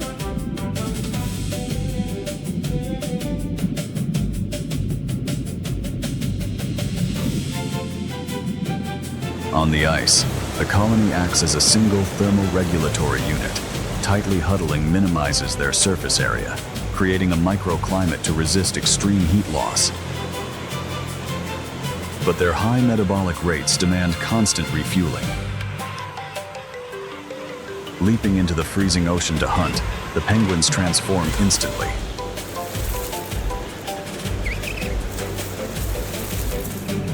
Water pressure compresses their feathers, shifting their biomechanics, turning clumsy walkers into streamlined, high-speed marine predators in pursuit of prey.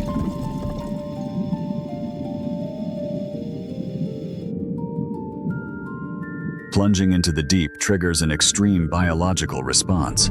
Their heart rate plummets from 200 to just 20 beats per minute, heavily conserving internal oxygen for a prolonged hunt.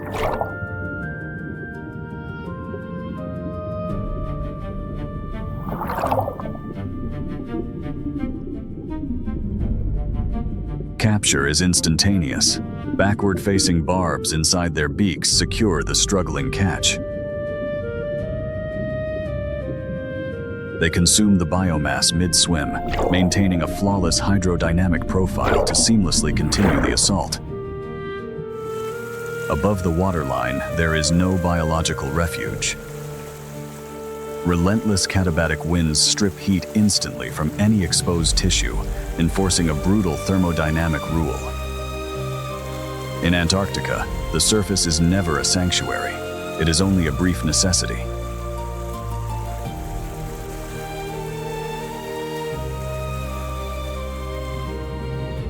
In the shadows of the ice, a completely different biological machine awaits. The seal utilizes countershading a dark dorsal profile that renders it virtually invisible against the deep abyss. It does not rely solely on sight.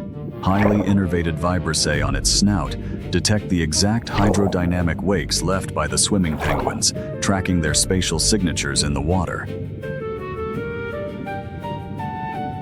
Positioned below, it exploits the bird's visual blind spots. Locking onto their trajectory, the predator converts its massive mass into kinetic energy, executing a sudden lethal vertical strike. The pursuit ignites. The seal propels its massive frame forward, overcoming immense water resistance through raw muscular output. In open water, its top speed rivals the penguins, turning the ocean into a high-speed ballistic corridor.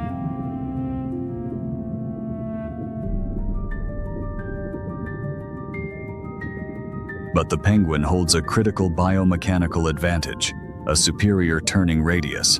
Possessing lower mass and inertia, the bird executes hairpin maneuvers.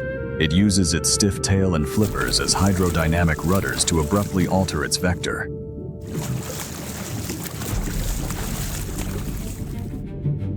The seal's greater mass becomes a physical liability in sharp turns. However, it compensates with sheer acceleration.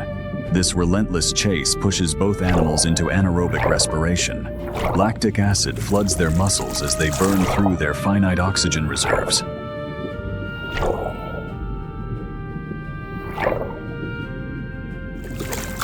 This is a contest defined by fractions of a second.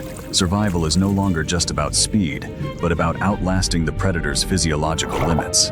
In this evolutionary arms race, every micro-adjustment determines who survives and who fuels the ecosystem.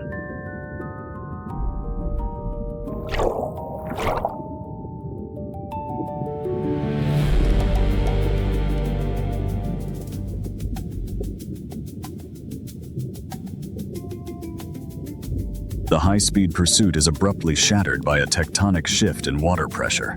Low-frequency infrasound vibrations capable of traveling hundreds of kilometers reverberates through the seal's skeletal structure.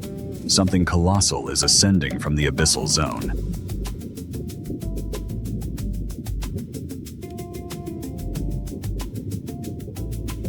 The blue whale, the largest biological mass ever to exist on Earth. While its anatomy dictates a strict diet of krill, not seals, its sheer scale turns the ocean into a hazardous vortex. It has arrived to exploit the exact same nutrient-dense swarms that drew the smaller predators here.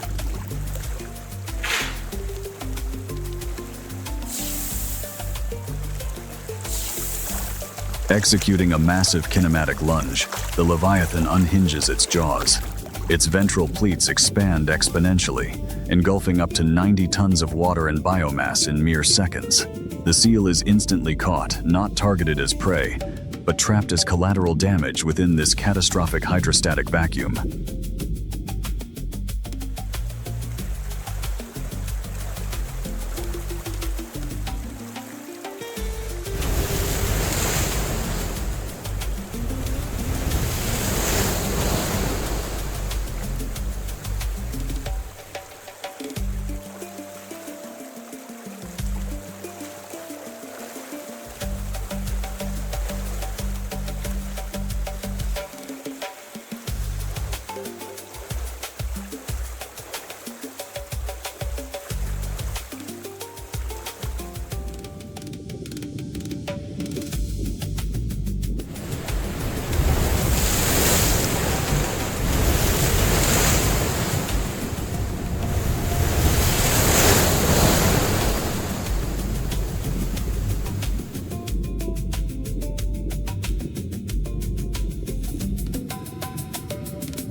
Battling a hydrodynamic pull equivalent to a violent undertow, the seal must abort its own hunt, pushing its anaerobic threshold to the absolute limit.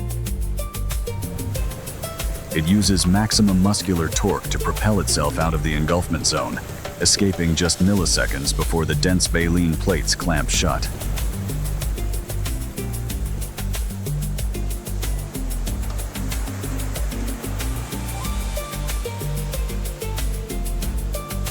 The predator becomes the fugitive. In the hyper-competitive waters of the Southern Ocean, survival is dictated not only by speed and agility, but by navigating the indifferent, overwhelming mechanics of the ocean's true titans.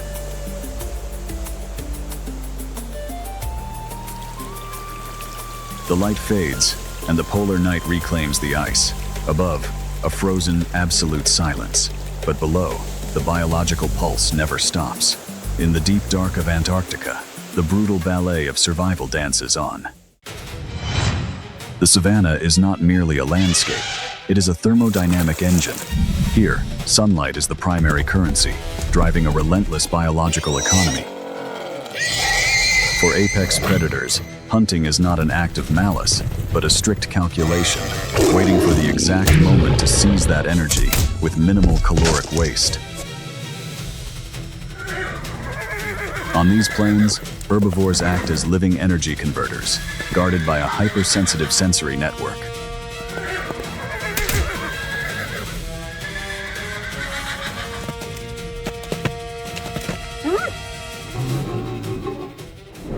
As midday solar radiation peaks, the savanna's thermodynamics drastically shift. Optically, this arid matrix appears as a static, lifeless void, but this profound emptiness is a physical illusion.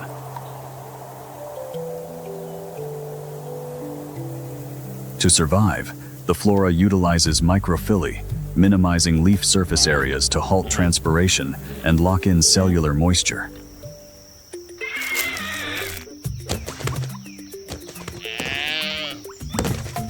Navigating this arid matrix, herbivores optimize metabolic efficiency.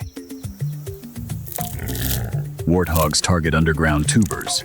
These roots act as biological vaults, storing essential water and starch. Their cartilaginous snouts function as specialized excavators. A lioness's massive muscular frame generates lethal internal heat. By entering a state of deep metabolic conservation, she is actively supercharging her fast-twitch muscle fibers with glycogen.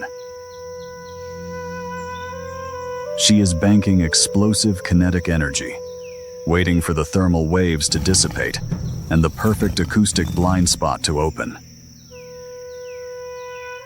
Driven by the pressure of caloric intake, the warthog's biological radar is neutralized. The friction of excavating dry earth creates an auditory mask, perfectly concealing the approaching predator.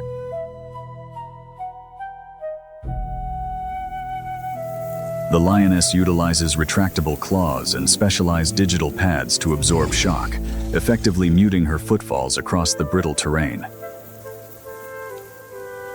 Relying on disruptive coloration to blend with the sun-bleached grass, she calculates the critical strike distance while navigating strictly downwind, ensuring her olfactory signature is blown away from the prey. The acoustic mask drops. Propelled by an explosive contraction of fast-twitch muscle fibers, the lioness accelerates to 80 kilometers per hour. The warthog's head snaps up, instantly flooding its visual cortex with the reality of the ambush.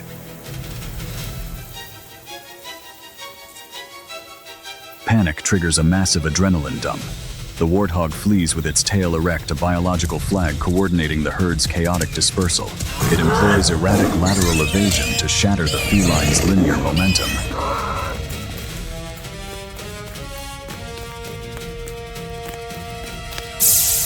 Igniting a spectacular high-speed pursuit, the warthog leverages evasive stamina, while the lion's ambush-engineered anatomy rapidly hits the anaerobic threshold, flooding her muscles with debilitating lactic acid.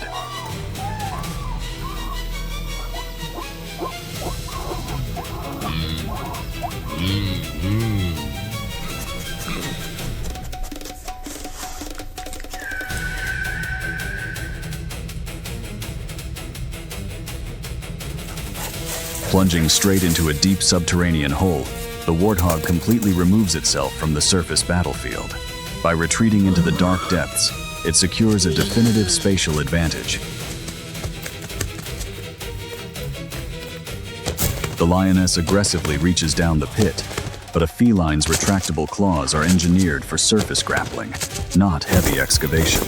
Safe in the depths, the warthog expands its ribcage, wedging its body against the earthen walls with immense isometric force.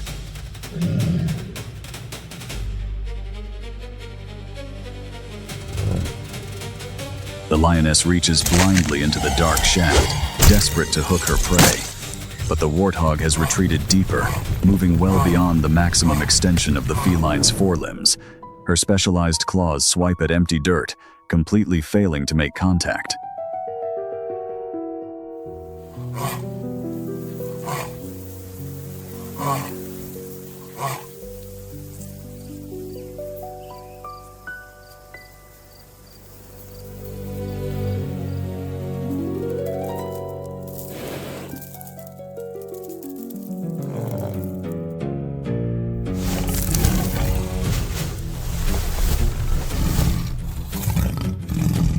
Confronted by this stark anatomical limit, the apex predator is rendered entirely powerless. Unable to extract a target she cannot even reach, she absorbs the metabolic loss and walks away, defeated by the sheer depth of the earth.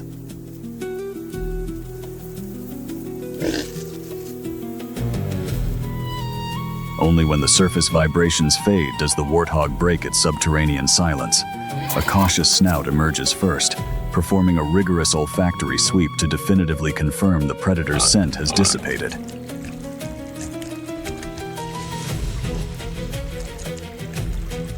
Stepping back into the fading light, the animal undergoes a rapid physiological reset. The parasympathetic nervous system engages, flushing out residual cortisol and decelerating a heart rate that was just pushed to its absolute biological limits.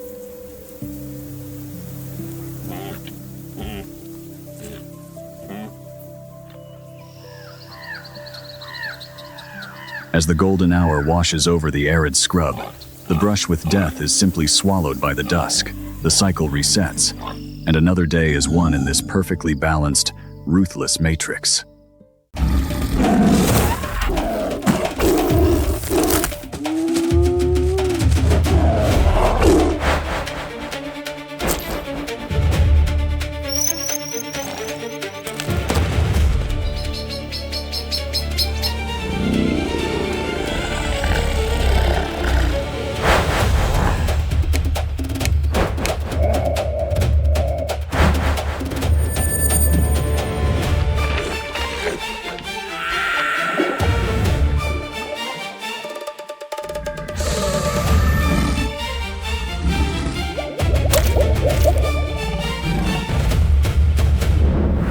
As the earth tilts back toward the sun, a fragile truce is bathed in gold.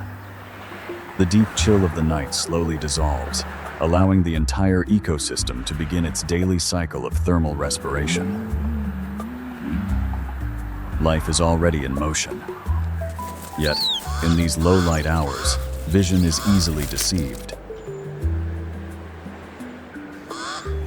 Survival relies on an ancient biological radar, every creature decoding the subtle chemical signatures carried by the morning breeze. It appears perfectly serene, but on the savannah, peace is often just an optical illusion. Even awake, resting within the mother's physical perimeter maintains a parasympathetic baseline. This lowers the cub's heart rates, conserving critical metabolic energy before mobilizing.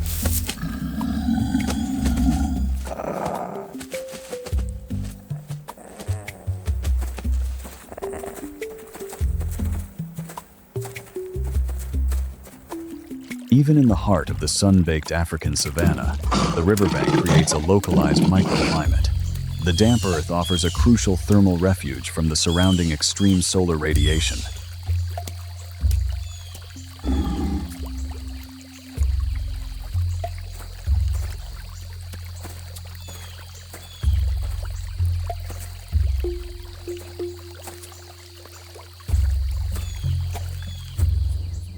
An adult female exhibits a classic state of energy conservation. By lowering her basal metabolic rate during peak daylight, she preserves vital adenosine triphosphate, the chemical energy required for anaerobic hunting sprints. Through controlled grappling, the lions learn bite inhibition and calibrate their center of gravity. Every interaction stimulates neuroplasticity, wiring the predatory circuits of their developing brains.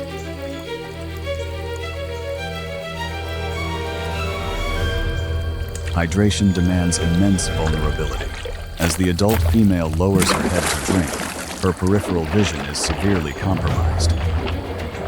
While the young lion rapidly depletes its anaerobic reserves fighting the current, the apex reptile executes a zero-wake approach, a lethal masterclass in hydrostatic stealth. Trapped in the kill zone, the exhausted cub is milliseconds from structural failure. Propelled by its undulating tail, the crocodile closes in, nictitating membranes shielding its corneas. In a fraction of a second,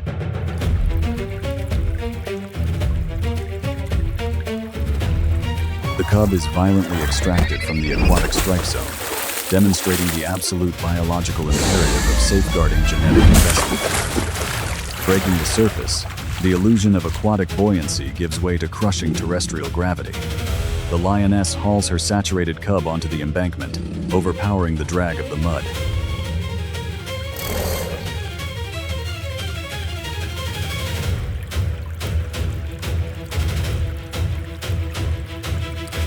Back on solid earth, the immediate peril washes away with the river water.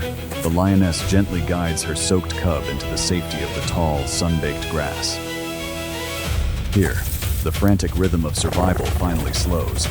Their racing heartbeats gradually settle, syncing once more with the gentle pulse of the savannah. The rest of the litter gathers close. This physical warmth and shared scent reaffirm their bond, wrapping the young in an invisible blanket of absolute security.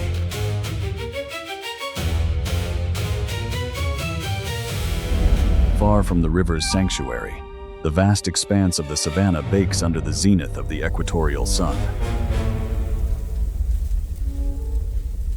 Here, the thermal dynamics shift. Rising heat waves distort the horizon, creating an optical mirage that masks the relentless engine of survival. For millions of other inhabitants, there is no reprieve. The biological arms race marches on, hidden in plain sight amidst the swaying golden grass.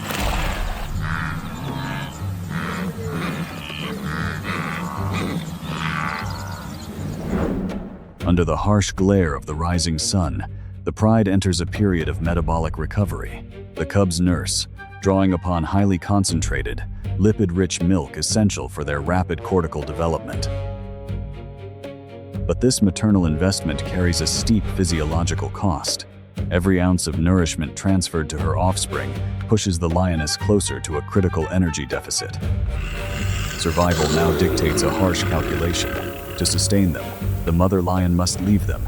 The lioness caches the litter in dense cover, relying on their instinctive stillness and camouflaged rosettes to evade diurnal predators.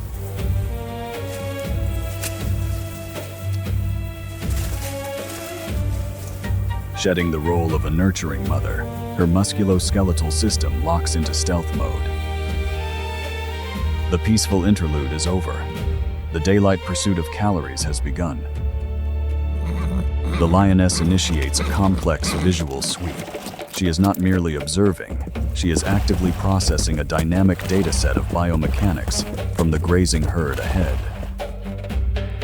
The lioness's binocular vision isolates an initial target, but a rapid biomechanical assessment reveals the energy cost would be too high.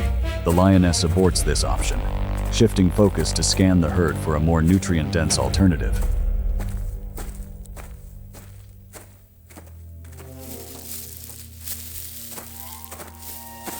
The lioness drastically lowers her physical profile, merging with the sun-scorched grass while preloading her muscles for explosive speed. Every step forward is an act of precise biomechanical control. The lioness has locked onto a suitable nutritional target. Ahead, spotted hyenas dismantle a fresh wildebeest. Their massive jaws generate crushing force, shearing through solid bone to access nutrient-rich marrow. The lioness watches, calculating the risk, stealing this kill from the hyenas. A behavior known as kleptoparasitism bypasses the severe physical exhaustion of a hunt, but confronting an agitated clan carries the threat of fatal injury. The carcass's caloric value outweighs the risk. The lioness locks onto the feeding hyenas, deciding to use superior mass and psychological shock to shatter the clan's formation. Fast-twitch muscle fibers ignite, launching the lioness into a full anaerobic sprint to violently scatter the hyenas and claim the prize. The lioness breaches the perimeter, utilizing massive momentum to scatter the first line of hyenas. Spotted hyenas are highly evolved for mobbing. The clan regroups, attempting to flank the lioness and target vulnerable hindquarters to sever crucial tendons. A high-stakes tactical defense begins. The lioness pivots aggressively, keeping heavily muscled forequarters facing the attackers. A single swipe from the lioness's claws can deliver a lethal laceration.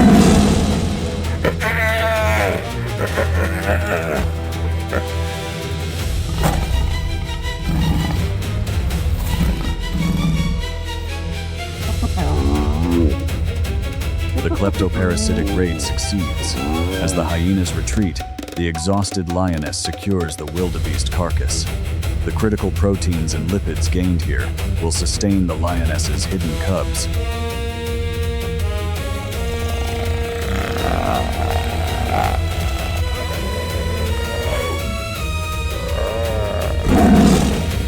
Panting to regulate core temperature, the lioness assesses the wildebeest carcass. Securing this massive caloric yield triggers a state of deep biological satisfaction.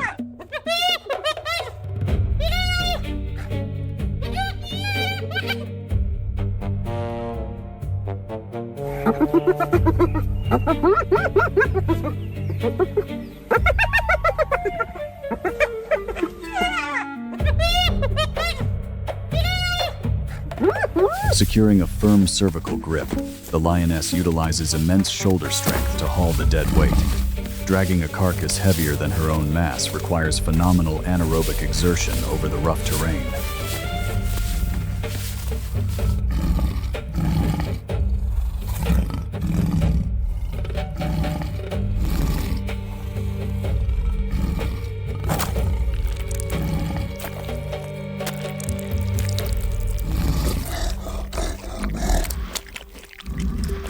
The cub's digestive systems are in an active state of transition, supplementing lipid-rich maternal milk with easily digestible, iron-heavy organ meat.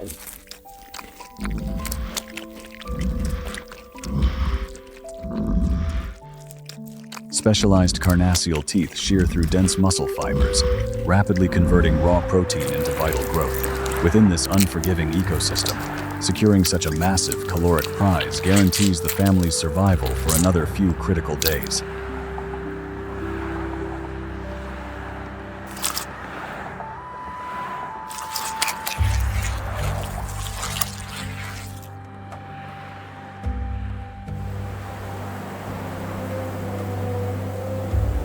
As the Earth's rotation obscures the sun, Rayleigh scattering paints the savanna in low-frequency red and orange wavelengths.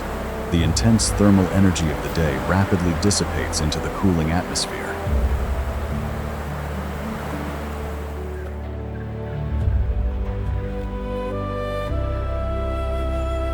For the lioness, the creeping twilight signals a critical tactical advantage. Behind the retinas, a specialized reflective layer, the tapetum lucidum, amplifies the gathering of residual photons, perfectly calibrating visual perception for the nocturnal hunt.